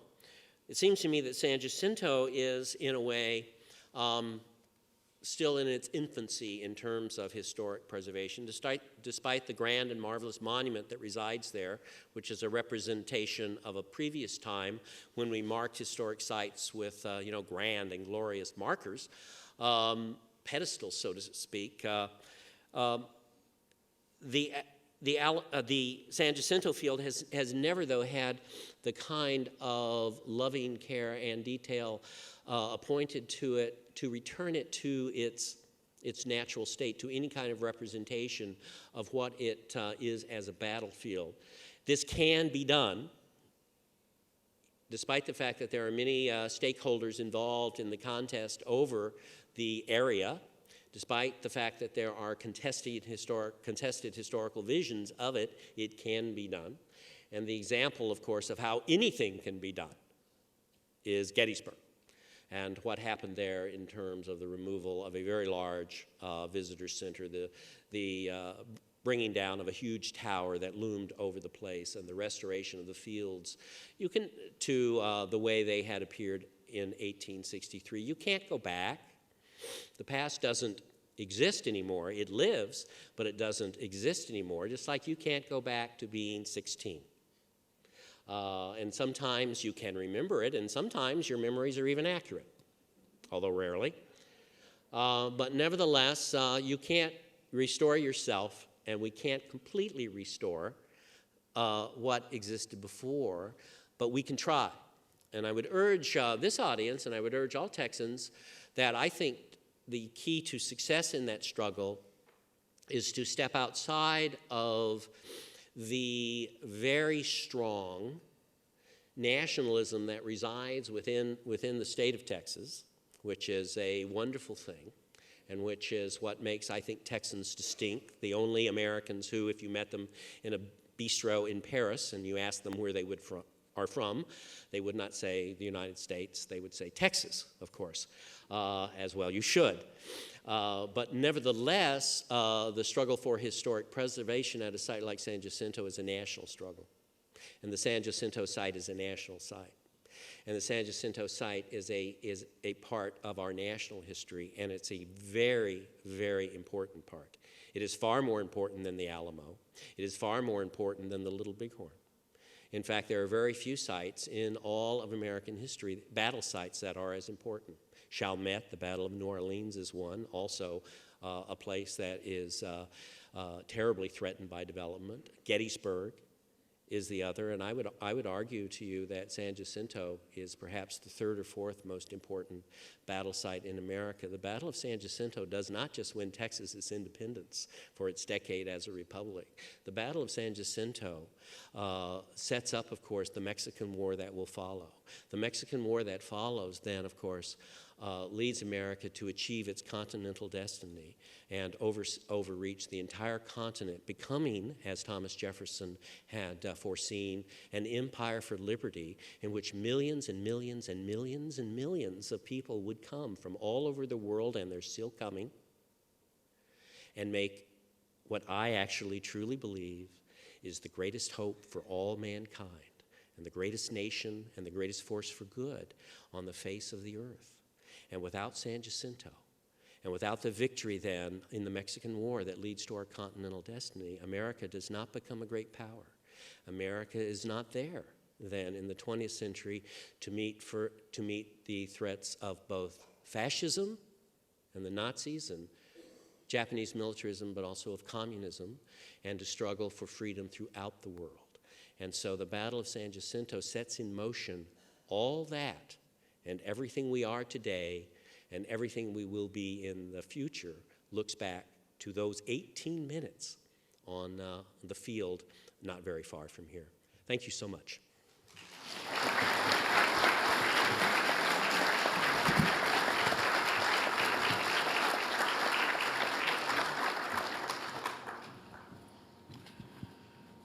Well, if San Jacinto is one of the most important battles in American history, we're lucky to have, as our next speaker, the guy who knows more about the Battle of San Jacinto than any person I've ever met. The founder of this conservancy and the founder of this symposium, Jeff Dunn. As a practicing attorney, of course, Jeff is a multitasker. I know he's a multitasker because over the past few years I've shared many hotel rooms with Jeff. The most recent one, he was reading me his next day's speech at 1 o'clock in the morning as I was trying to put this third pillow over my head.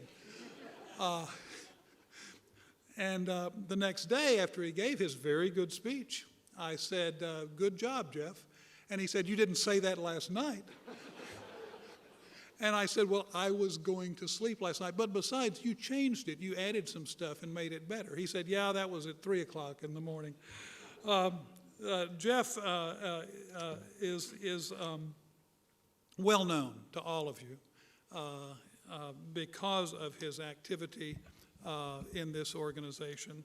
And I'm not going to take any more of his precious time because he has 12,813 slides. That may be a slight exaggeration, that he's about to show you as he explains the details of this sacred ground, the battleground at San Jacinto, what brought it all about, and how it happened, and what it stands for today, and how it stands today. Jeff. Thank you, Jim. Well, good morning.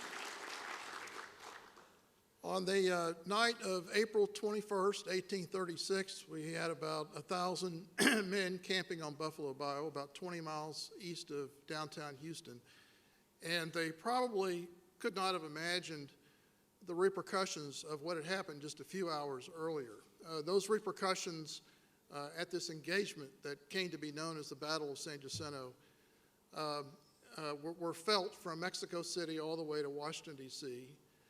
And in addition to that, and because of that event, the place where this event happened suddenly became transformed forever into a historic site and into a place that became very symbolic of Texas independence and also Texas as a nation state.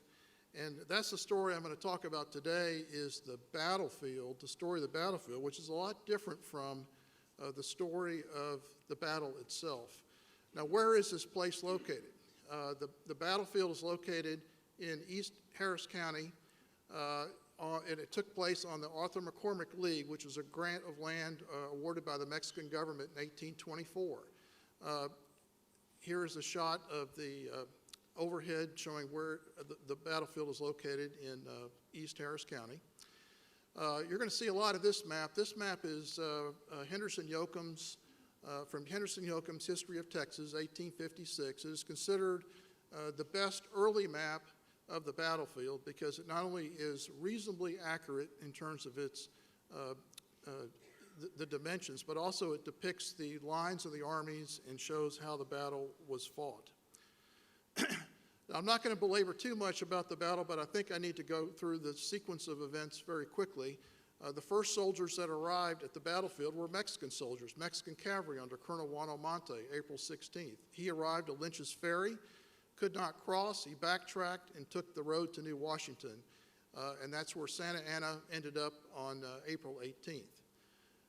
4 days later, on April 20th, Houston's army approaches. He knows that Santa Anna wants to cross the San Jacinto River at Lynch's Ferry. That becomes the tactical point where both armies are converging.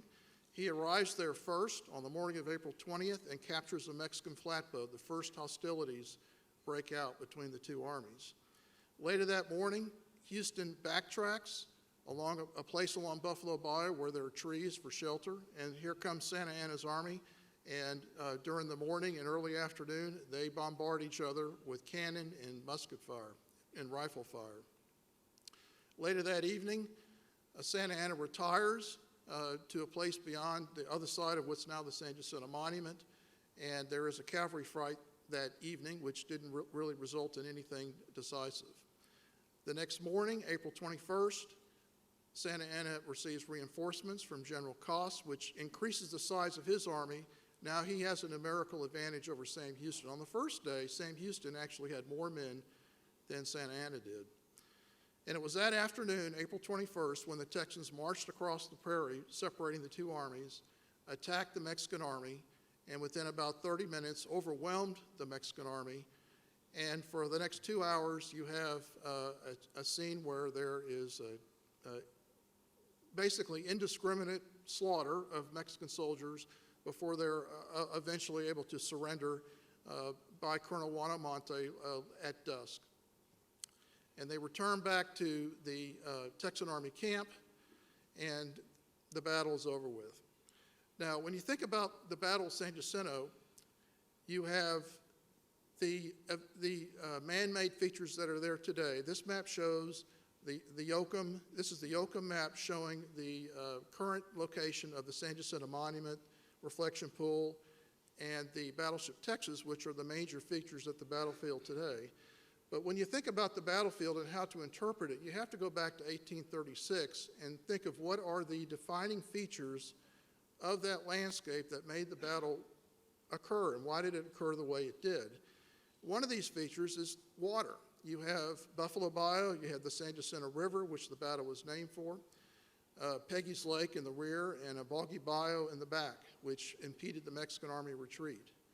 You also have marshes, plenty of marshes in the area. These marshes basically prevented Santa Anna from bypassing Houston's army and reaching Lynch's Ferry, which is where he originally wanted to go. You have trees. These trees were important as shelter. In those days where you had trees out in the prairie, they were called islands of trees. And then you have open prairie. This was also very significant. We didn't have mountains and other kinds of obstacles that you see in many other of the battles in the Civil War. And there are roads. You have the Harrisburg-Lynchburg Road and the road to New Washington. Very important part of the of how the battle unfolded. And finally, you have man-made structures, which there were very few. There was Peggy McCormick's house. There was Lorenzo de Zavala's house, Nathaniel Lynch's house, who ran the ferry. Those places are all gone today. The day after the battle, the 8 soldiers who were killed in the battle were buried in the Texas Army camp. And later that same year, the town of San Jacinto arises along Buffalo Bayou. That town eventually was swept away by hurricanes in the 1870s. So the beginning of the history of the battlefield is really as a place of veneration and ceremony.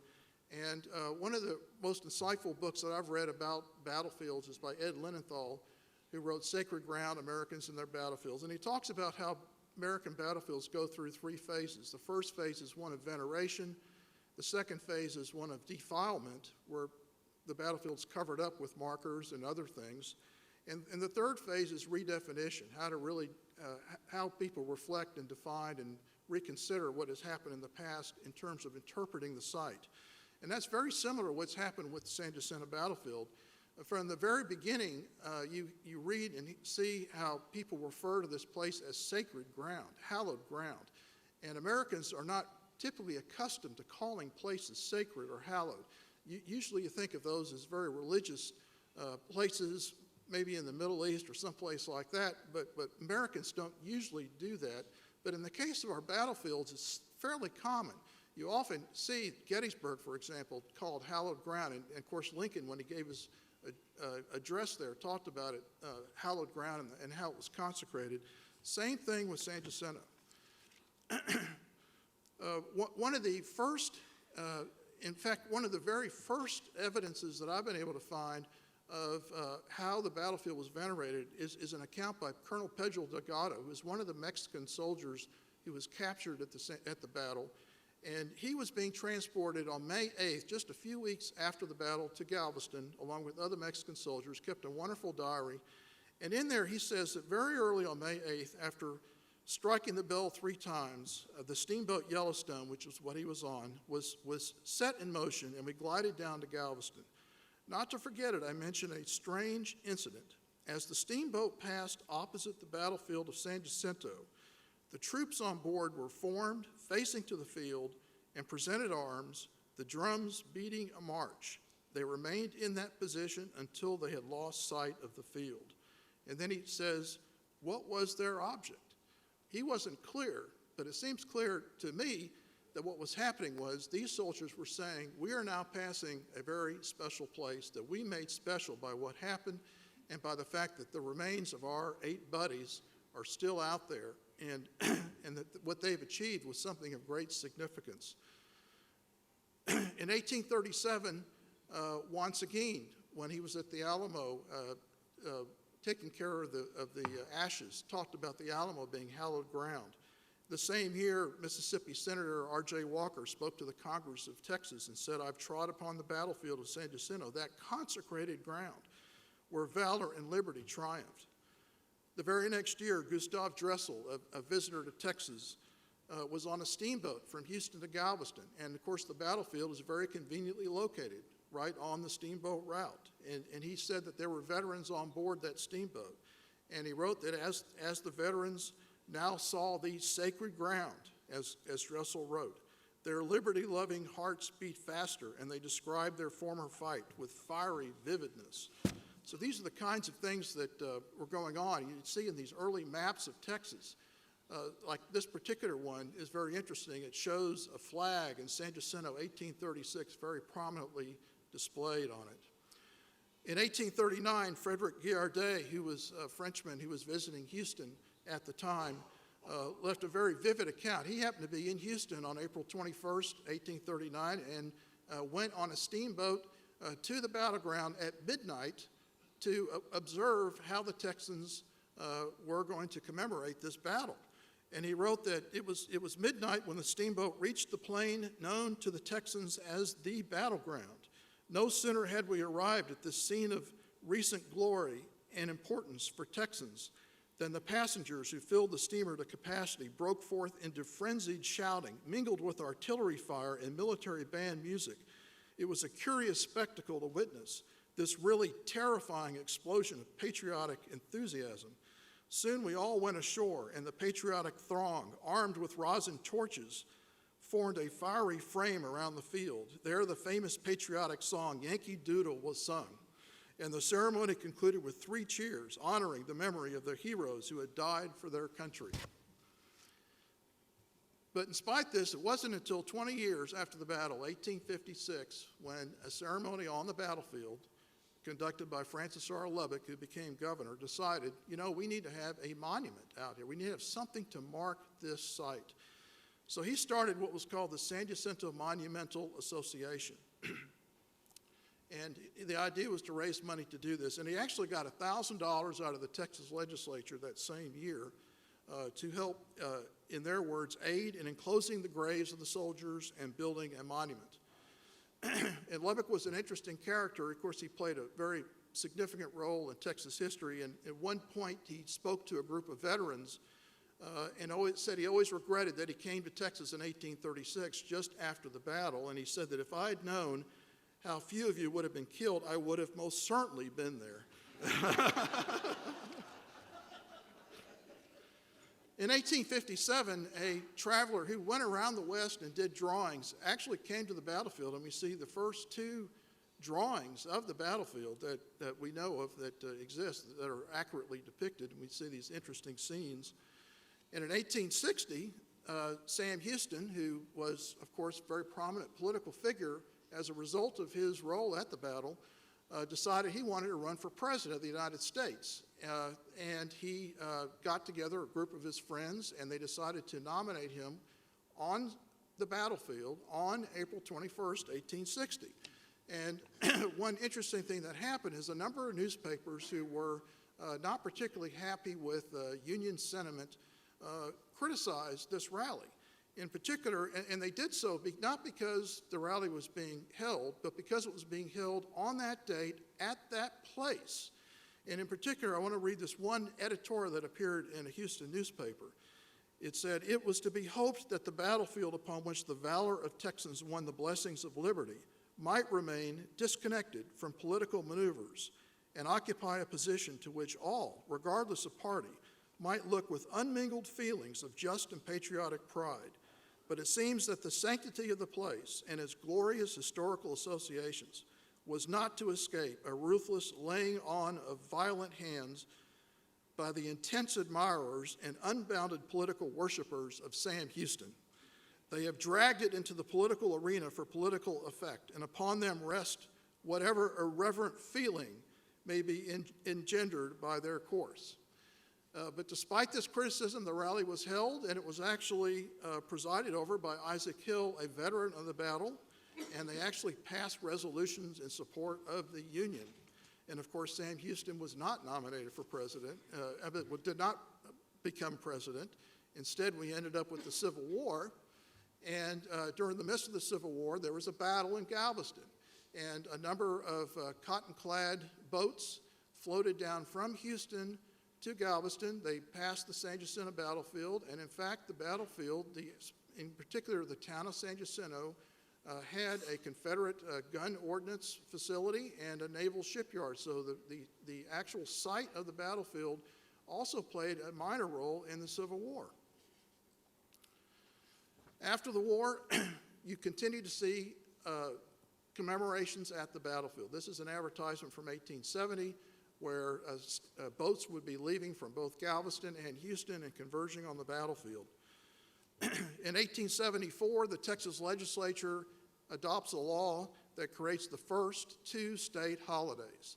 They were April 21st, San Jacinto Day, and March 2nd, Texas Independence Day. Those are the first two state holidays, 1874.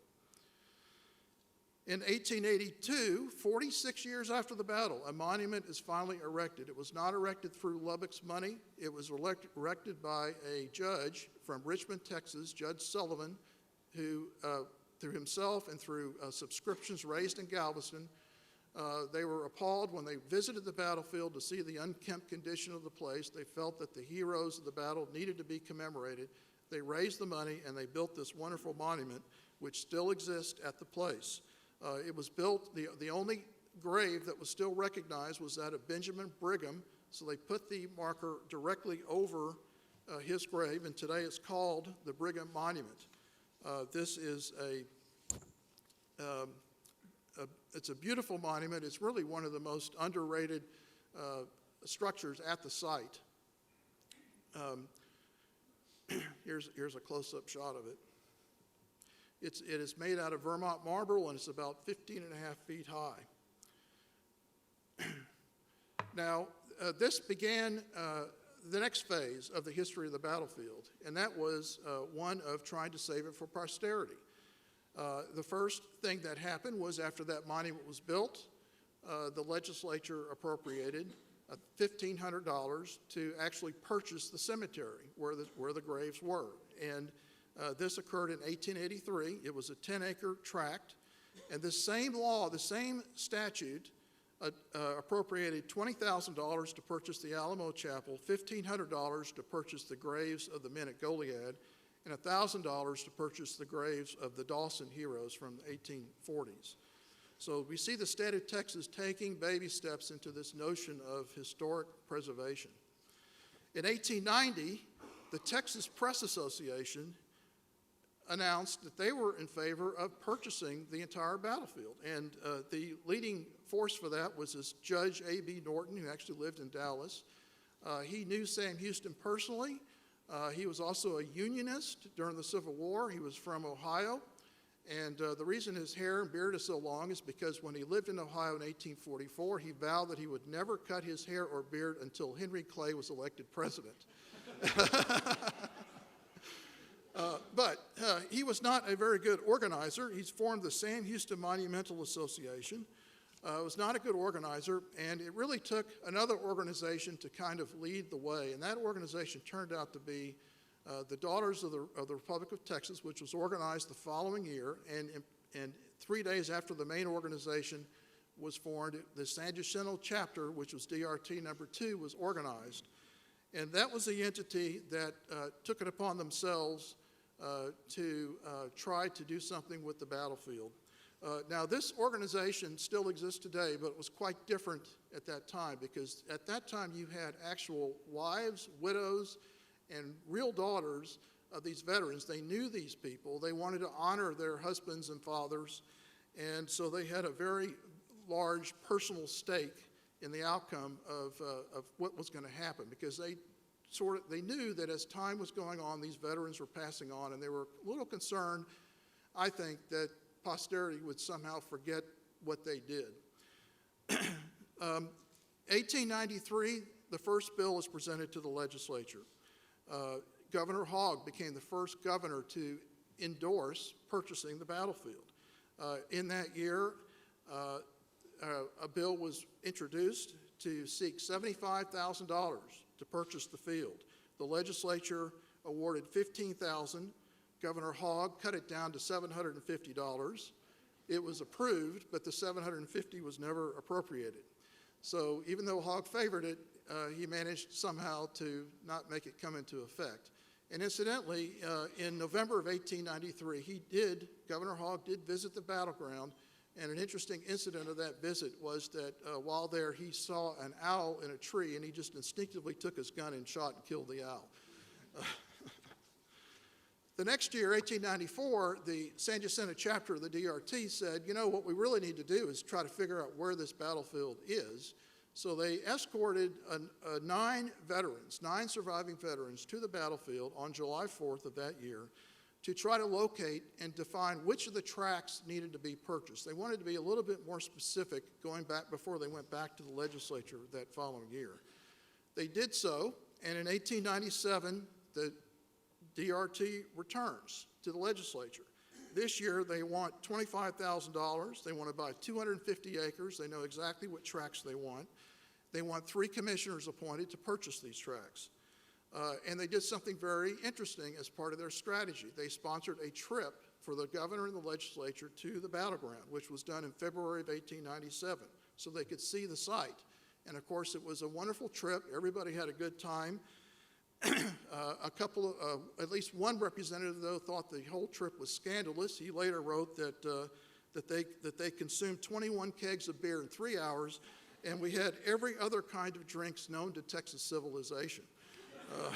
So I'm not sure exactly what those daughters did, but in any event, during that legislative session, they did get a bill passed, but there was a lot of debate over the bill. And after the bill passed, there was some protest saying, hey, this is a little bit too expensive. We're going through a little depression at this point. We've got some deficits.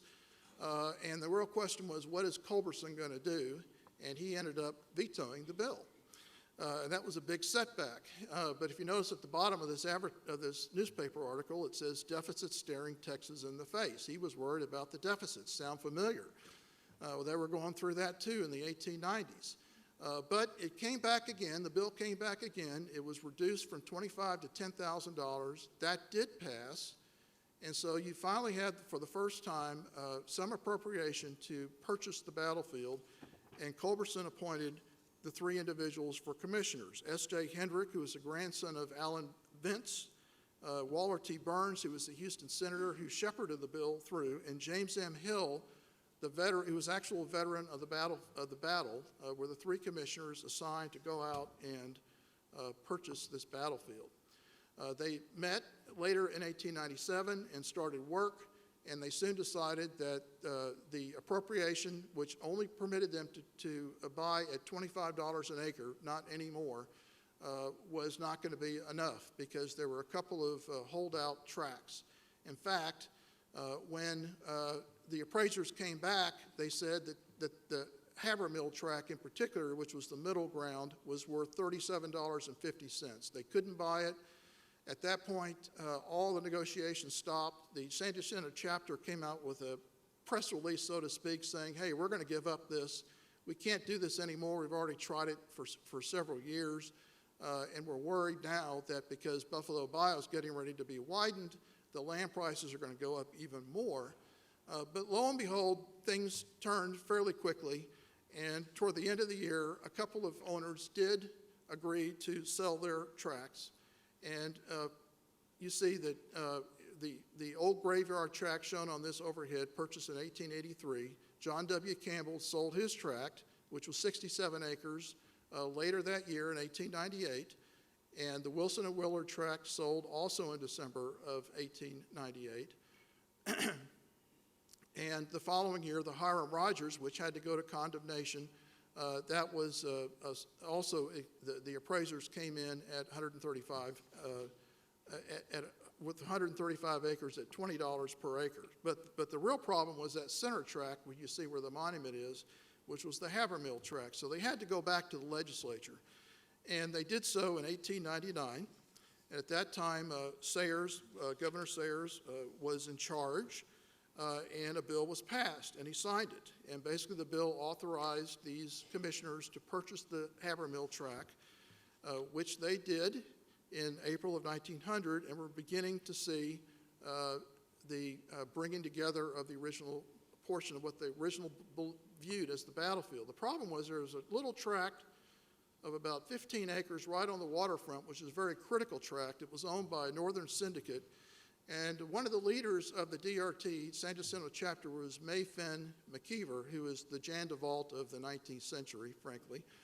And she was bothered because every time she went out there, this Northern syndicate was sort of like, they were the holdouts. And she saw the sign out there. I don't have a photocopy of the sign, but I have a rendition of it. And basically, the sign said, San Jacinto Battleground lots for sale in Chicago. So she was really worried about it and wanted to try to save that particular property, but she couldn't get it at that point. 1901 comes along. James Washington Winters is the only surviving veteran that they could find who could make the trip out to the battlefield, and they took him out there because they wanted him to pinpoint various sites associated with the battle. He was 84 years old at the time. He identified 16 sites. They put galvanized iron crosses, places where Burleson camped, where Sherman camped, where the marches were, where Santa Anna's camp was. And that's how that was the beginning of the marking of the battlefield.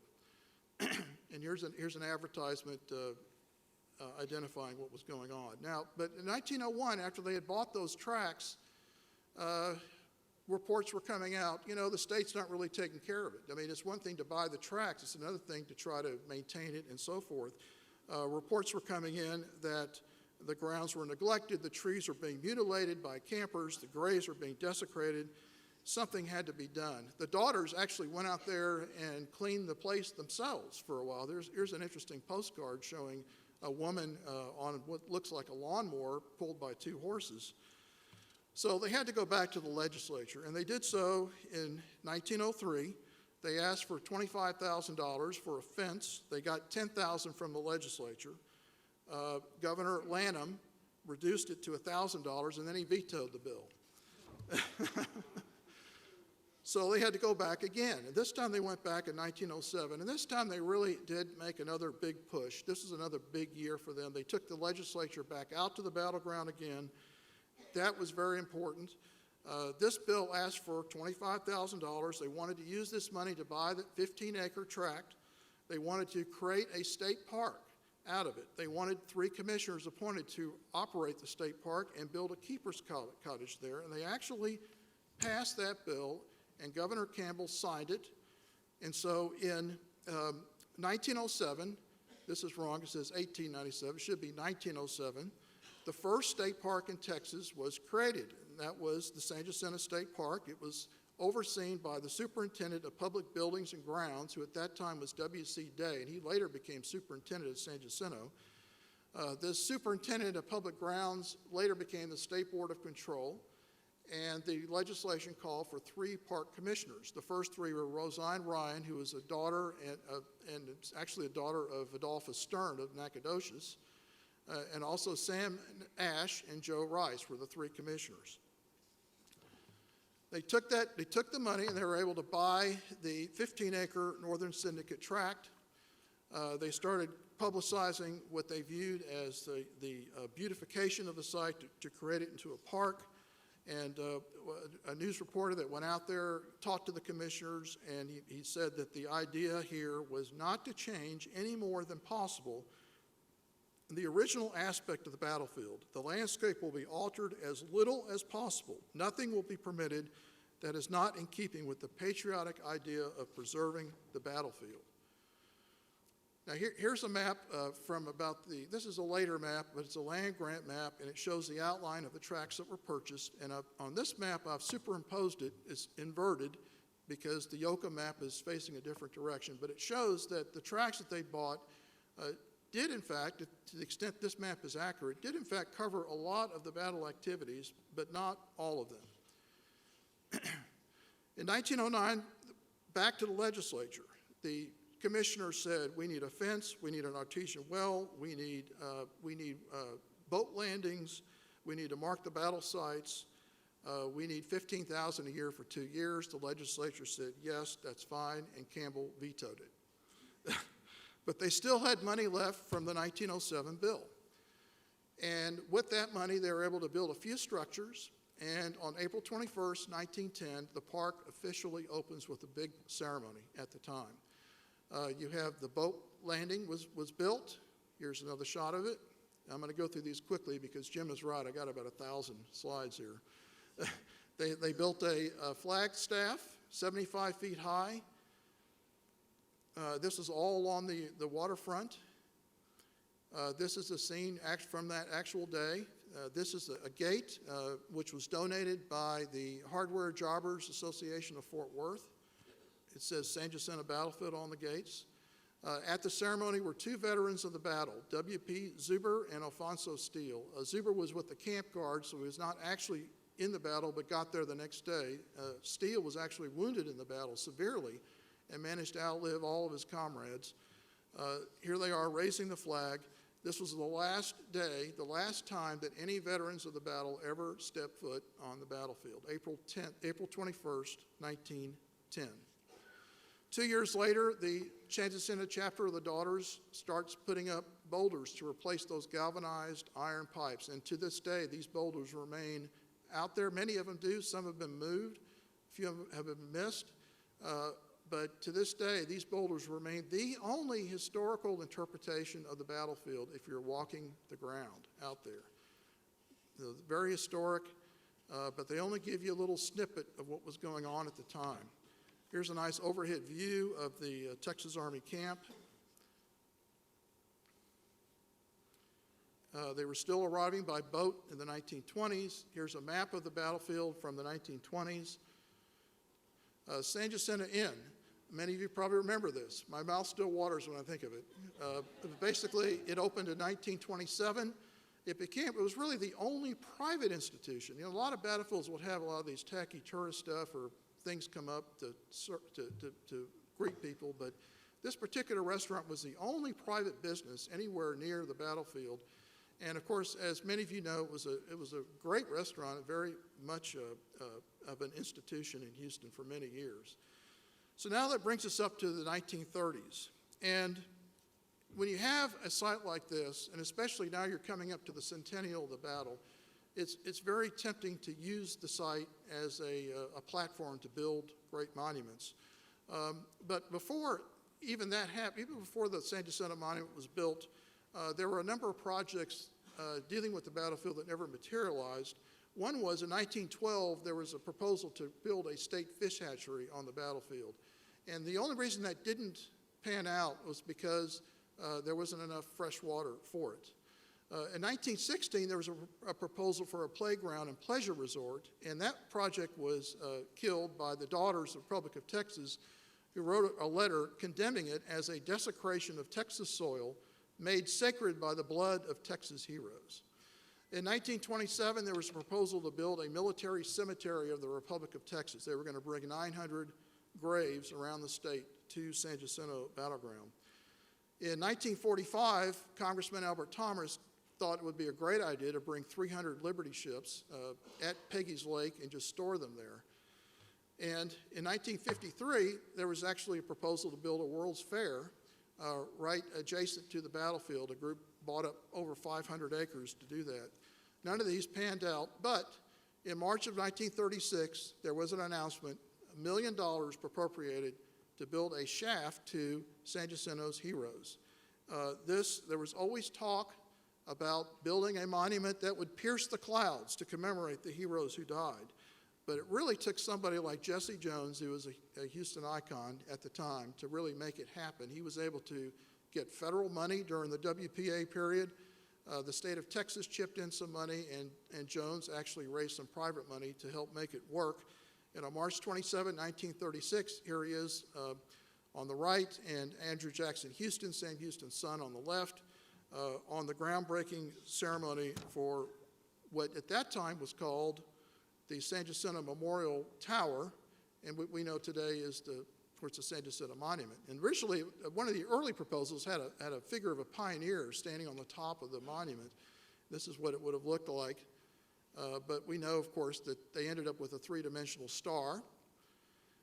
It was a big event, April 21st, 1936, the centennial celebration. The monument was still under construction at the time. In 1936, the Masons built this monument in the Texas Army camp. Julian Munch, who was a famous Houston artist at the time, was horrified by this monument, incidentally. He called it a zoological freak because it combined Corinthian style with other kinds of styles and didn't particularly like the figure of the man on the top. But nonetheless, it was dedicated, and that monument is still there today. 1939, the monument and its accompanying reflection pool is completed. Here's a shot of the reflection pool looking toward the Buffalo Bayou. And of course, we have this iconic symbol of San Jacinto, which unfortunately is built right in the middle of the battlefield. Initially, they were planning to build it actually on Buffalo Bayou, right at the water's edge, but they decided that would not be an appropriate place because they felt that the waves from the ship channel might darken the steps, the white steps. So they put it in the middle, which was the highest ground at the site. The problem was they had this big building, but there was no money to put anything inside of it. And by the way, the design and the wording is very interesting, and if you've never studied it, it's really very worthy of seeing it because it's a beautiful building. But they had nothing for inside, and it took a man like George A. Hill, who was an oil man. He was a grandson of James M. Hill, one of the veterans that I mentioned earlier, to put together the notion of a museum. And he was the founder of what's called the San Jacinto Museum of History. And initially it was a state agency, and it eventually evolved into a private association, nonprofit. And interestingly enough, its mission was not to interpret the Battle of San Jacinto. Its mission was to interpret early Texas history. And that was largely a function of his collections and the types of collections that were put in there, and also the fact that in 1936 there really was no Texas History Museum anywhere in Texas. And so this was going to be something unique. They wanted to have something much broader than simply the Battle of San Jacinto.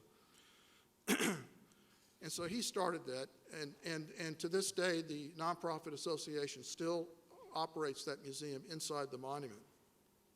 In 1940, the Daughters of the Republic of Texas built this bronze armillary sundial out of the funds that Francis Lubbock started in the 1850s. That fund was delivered over to the DRT in 1901, and by 1940, they were able to build this. This was also built on the Texas Army camp. So, how did all this relate to the public? What did the public think about this? There was an interesting article I found from 1941, 2 years after the monument was opened. Visitors to the museum during that period, 938,000. Which is equivalent of 363,600 visitors per year.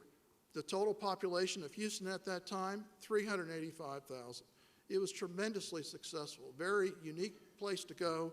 It brought people out there mainly to see the monument, to go up to the top, and to experience this architectural wonder. The next thing we see is in the 1940s, after World War II, Albert Thomas, who came up with the idea of storing the Liberty ships, also spearheaded this effort of trying to save the USS Texas, the battleship Texas. It had seen service in World War I and World War II, D-Day, Iwo Jima. The U.S. Navy was going to scrap it, and he came up with the idea, and he encouraged his friend, Congressman Lyndon Johnson, to help him on this, and that was to create a shrine for the sailors of World War II, and to put that ship in his district at San Jacinto Battlefield. And this was started in 1945, and over the next 3 years, the legislature mulled it over. They decided, and they figured that they could do this at San Jacinto because of the enormous popularity of the San Jacinto Monument. They could bring it to San Jacinto and charge an admission fee, and that would help pay for the ship at the same time. So this was done, and on April 21st, 1948, in very elaborate ceremonies, the battleship Texas comes to San Jacinto. Now, what nobody talked about at the time, and I have not seen any evidence of this, is the destruction to the historic integrity of the site that this caused. This overhead shows the berth. The berth was artificially dug out of what is now known to be the 1836 Texas Army camp. And in fact, what it destroyed was Sidney Sherman Regiment's camp, which coincidentally happened to be where the Tejanos, Juan Seguin's men, were camped. But there didn't seem to be any particular concern. In fact, no, I don't even see any reference that anybody even mentioned it as a concern at all. And so you have the ship. The ship was parked right next to the San Jacinto Inn, literally steps from San Jacinto Inn on one side. And on the other side, you have the Masonic Monument, also within steps of the ship. And by the 1950s, very interesting phenomena is going on. This is a road map of Texas from 1956, and it shows a scene of the battlefield. But what's interesting about this road map is the caption. The caption says, Battleship Texas and San Jacinto Monument near Houston. It doesn't say, this is the San Jacinto battlefield. In other words, what's happened is that with the coming of the monument, the reflection pool, and the battleship, those elements have supplanted the battlefield in importance, and also the reason why people would go out there. You don't go out there now to learn about the Battle of San Jacinto, to experience the battle on the ground, which is what the Daughters had envisioned in the early 1900s and what the legislature intended in the early 1900s. Instead, you go out there to visit the battleship, the monument, and go to the top and have a nice afternoon. And generations of Houstonians have grown up with that notion. And so as a result of that, that's one of the reasons I think why we don't see interpretation of the battlefield happening during that time. In 1965, park management is transferred border control to Texas Parks and Wildlife. 1983, the Battleship Texas is transferred. Prior to that time, it was operated by Battleship Texas Commission. They were unable to take care of the ship. After a while, the expenses became a little bit too great. And so you see, that what you also see is this growing conflict during this period between manager convenience and the sanctity of the battlefield. How do you deal with this? Well, in many instances, the sanctity of the battlefield gave way. For one thing, the berth of the ship has been widened considerably. And again, no one really thought about the fact that every square foot of that berth is a square foot of the 1836 battlefield that's lost forever. In addition, the battleship parking lot was literally built on top of the San Jacinto Cemetery, the 10 acres that was bought in 1883 to honor the heroes of the battle. 2 veterans of the battle who were not killed during the battle but chose to be buried there afterwards have their graves literally on top of the parking lot. One is Freeman Wilkinson. You see the 1936 marker here. He died in 1839, wanted to be buried there, and you see the parking lot right next to his grave. And the other one is William Wood, who commanded the Kentucky Volunteers in Burleson's regiment. He died in 1854. And as you can see on the back of his monument, it says, "When I die, my wish is to be buried with my comrades at San Jacinto," and they did. But his grave is on the parking lot now. You also, this is a very interesting, that the town of San Jacinto also had many of its citizens buried. And in this particular instance, this grave took up a parking space. So when the parking lot was built, this person remained in place. They did not move the marker. You also see De Zavala Cemetery. This was a cemetery across the bayou at Zavala's home, but when the bayou was widened for the ship channel, a lot of those graves were lost, and the markers were endangered. So through the efforts of the descendants of the Zavala family, they brought them across the bayou and put them up at San Jacinto. Well, they put them right in the middle of the Texas Army camp. So it's not a historic cemetery. It's a historic cemetery where it was, but now it's got, you have these markers that are not appropriate for what the Texas Army camp was. In the back of the battlefield, you have a nice picnic area, but there's no sign that tells you that this area where you're having your nice picnic is where hundreds of Mexican soldiers were slaughtered in the 2 hours after the battle was initially started. So you see these incongruities here, and it's not, it's just, I'm not condemning anybody for doing these things, except it's just the way the battlefield evolved over time. We kind of lost sight of the fact that it was a battlefield. Instead, it became a place to go see the battleship Texas and the San Jacinto Monument. In addition, there were other things happening around the battlefield at the time. When these monuments were built in the 30s and 40s, it was a rural area. Houston had not expanded out into East Harris County. The ship channel had not been built up at that time. But beginning in the 50s and 60s, you see an acceleration of industrial encroachment, which became really an external threat to the battlefield. Here's a picture of the monument in 1940, and you can see virtually no development around it. Here's another shot. You can see the monument in the distance. This intersection is of what's now Independence Parkway, used to be Battleground Road, and Highway 225. This is, again, 1940. Now here are the roads today, and all of the white facilities are industrial sites in and around the monument. Here I've highlighted these in orange, and you can see it's practically totally surrounding the battlefield and actually coming up to the edges of the battlefield. One particular site, the Oxyvinyl site, which is less than a mile from the San Jacinto Monument, is the largest manufacturer of chlorine in North America. And as a result of that, it's very difficult, if not really a safety issue, for having people camp out. That's why we don't have camping at the site, because these chemical plants could pose a very serious threat. Here is another overhead view of how close these facilities have come to the ship and the monument. We also have pipelines, oil pipelines, plenty of them in the area, including pipelines that have been done very recently. As recently as 2010, pipelines were built in the area. And here's a map showing the green line showing all the pipelines in the vicinity of the battlefield.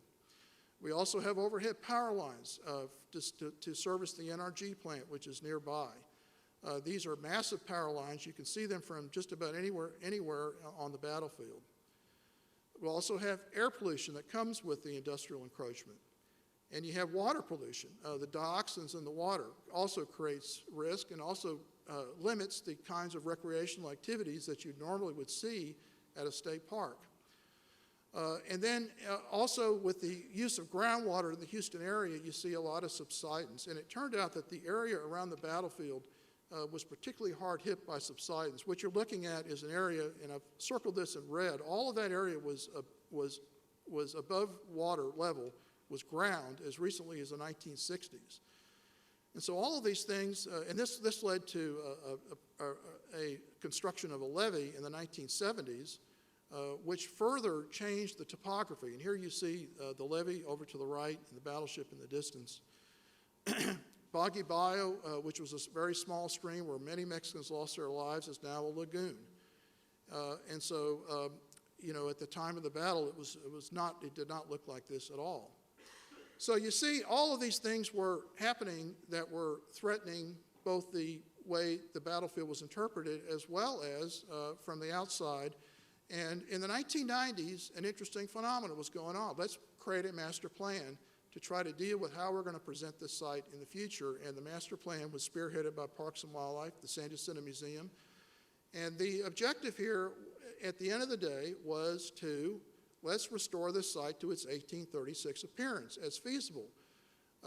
In other words, we're going to redefine the battlefield as a battlefield. And put the focus back on the Battle of San Jacinto, which is the reason why the place exists in the first place as a park.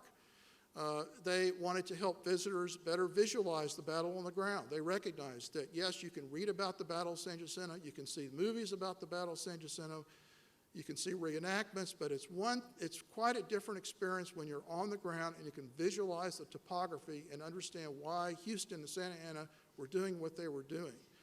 It also enhanced green space, the idea that it would promote environmental benefits, wildlife habitat, which fits perfectly into Parks and Wildlife's mission for our state. Some of the recommendations were fairly radical. Restore marshes and prairies, cover up the reflection pool, consider relocating the battleship Texas, promote archaeology and scholarship to define the outer limits of the battleground, construct a new combined TPWD Visitor Center and Museum off the battleground. All of those things were very bold recommendations. And since then, 1998, there have been some significant successes. One of them is that TPWD, even before the master plan, has started purchasing additional tracks around the original tracks that were bought. So that to the point that today, if you look at this map, the red line represents the tracks that were bought by 1909. The hatch mark tracks are tracks that were either purchased or donated to TPWD since then. So a significant amount of territory now has come under conservation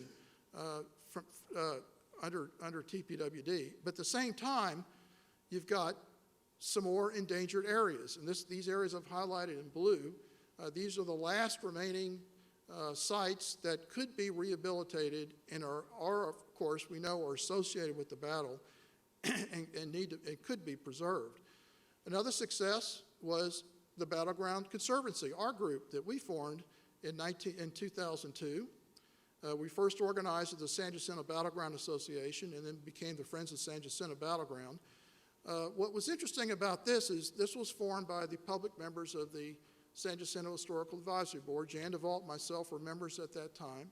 But it was also the first time a nonprofit entity was ever formed to exclusively focus on the needs of the battlefield.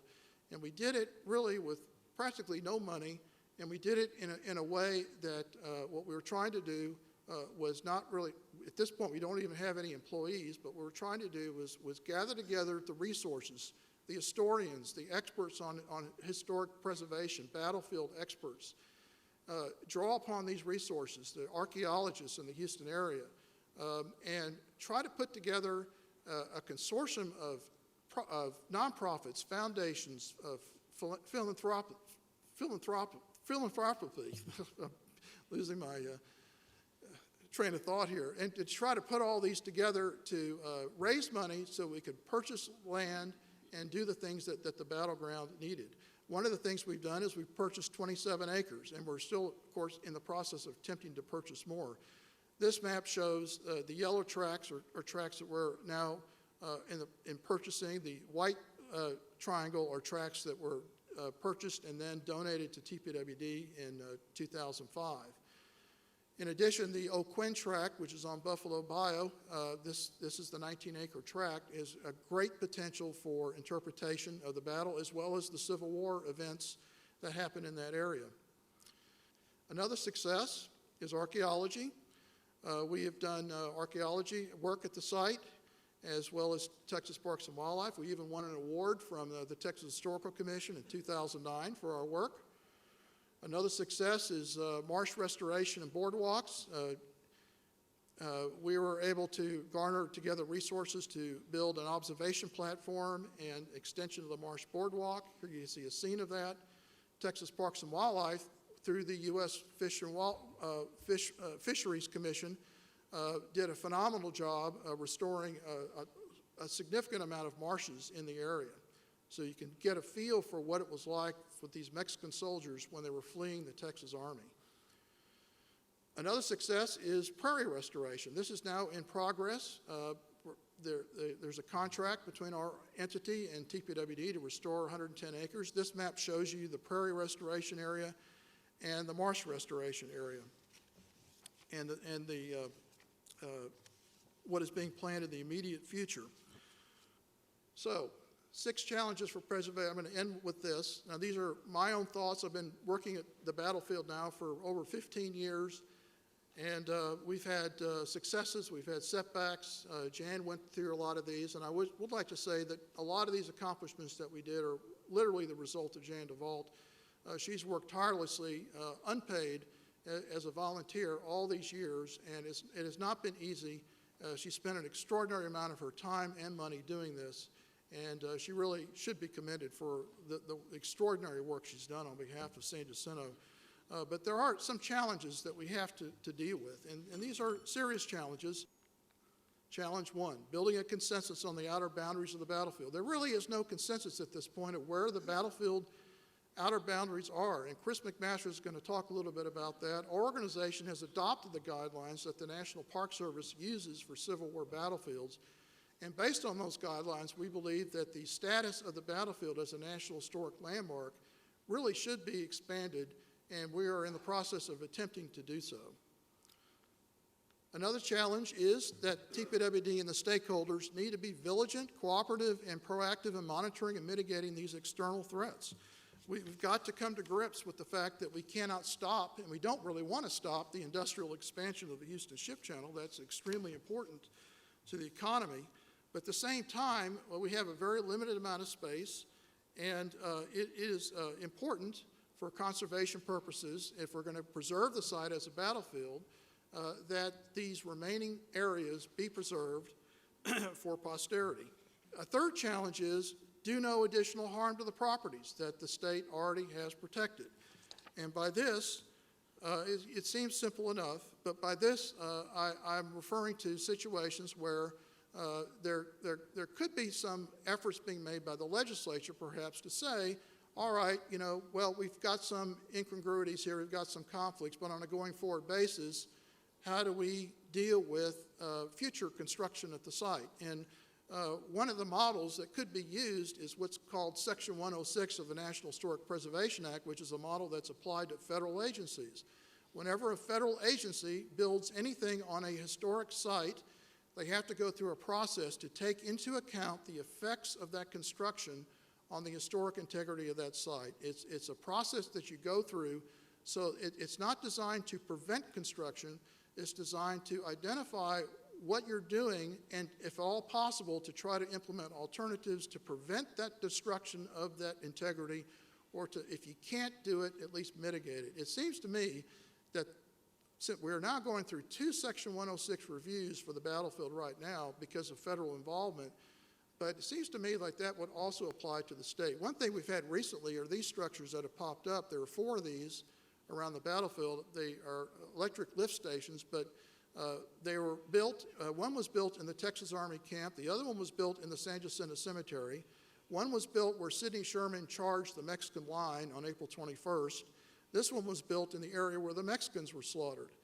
And it has a nice barbed wire fence around the top. And one of the things you might think about is, well, if we had had a Section 106 law in Texas, perhaps Parks and Wildlife could have built these structures in a different way or in a way that was less intrusive. So that's another challenge that I think that stakeholders and the state need to look at. Another challenge, number 4, is to rehabilitate, accurately interpret the protected properties. And by that I mean that we may have to make, or we're looking at making hard choices. What do you do about the facilities that are out there now that make it hard, if not impossible, for people to really understand what's happening? One is the picnic area where the Mexicans were slaughtered. Do you keep that as a picnic area or not? You have the reflection pool. Do you cover it up like the master plan recommended, or is that reflection pool itself historic? Battleship Texas, lots of issues with the Battleship Texas. Can it be moved? Should it be moved? If it's not moved, will the footprint be expanded? That's another issue. The Battleship parking lot on top of the Texas soldier graves. Here's the reflection pool. The reflection pool is right in the middle of where the Texas Army marched on April 21st. You also have some inaccurate representations. Here you have this representation of the Twin Sisters cannon, but there really are naval guns, and they don't really explain, there's really no explanation here of why these were here and the purpose of, and the role that they played. So these are issues that remain to be looked at. Another challenge is addressing this root cause of the Battleship Texas problem. Battleship Texas is a wonderful artifact. It is really one of our state treasures and needs to be preserved and should be preserved. The problem that is happening with it is it's deteriorating at the site, and it needs an extraordinary amount of money to fix the hull of the ship. And the proposal that has been adopted by the state of Texas is to appropriate $29 million to build a dry berth at this site, and that is to drain out the berth and build a large area where the ship can be placed. These are conceptual designs. Whether or not this will work remains to be seen, but is this really going to solve the problem for the ship? I've looked at this again for 15 years. I've followed this, and it seems to me like the real problem for the ship is money. It needs money. Because all ships need hull work. All ships need maintenance. And the ship is not getting money because it's not getting the visitors it needs at that site. The visitors are not generating the revenue. The local cities love the ship. They want the ship to stay there, but the local cities are not contributing money for the operations, maintenance, or repairs of the ship. The Battleship Texas is doing as good a job as they can, yes, to do this, but they're limited as well. So what we're looking at is that if the dry berth works, we're staring in the face about another $20 million of repairs for the ship. All of that's going to come out of state dollars, and will the state be able to afford that? This is the footprint that will change if all the facilities are constructed. And the final challenge is to look at the governance of the site, and that is that Parks and Wildlife is wonderful at recreation and natural resource conservation, but now we have other state agencies involved with historic preservation, like Texas Historical Commission, General Land Office. Why aren't those agencies involved? It seems like we ought to tap into all of the resources and expertise we can. That's it. There's great potential for this site. I could speak for another hour, and if you'd like to talk to me about it, I'd be happy to tell you about it, but that's all I have for today. Thank you very much.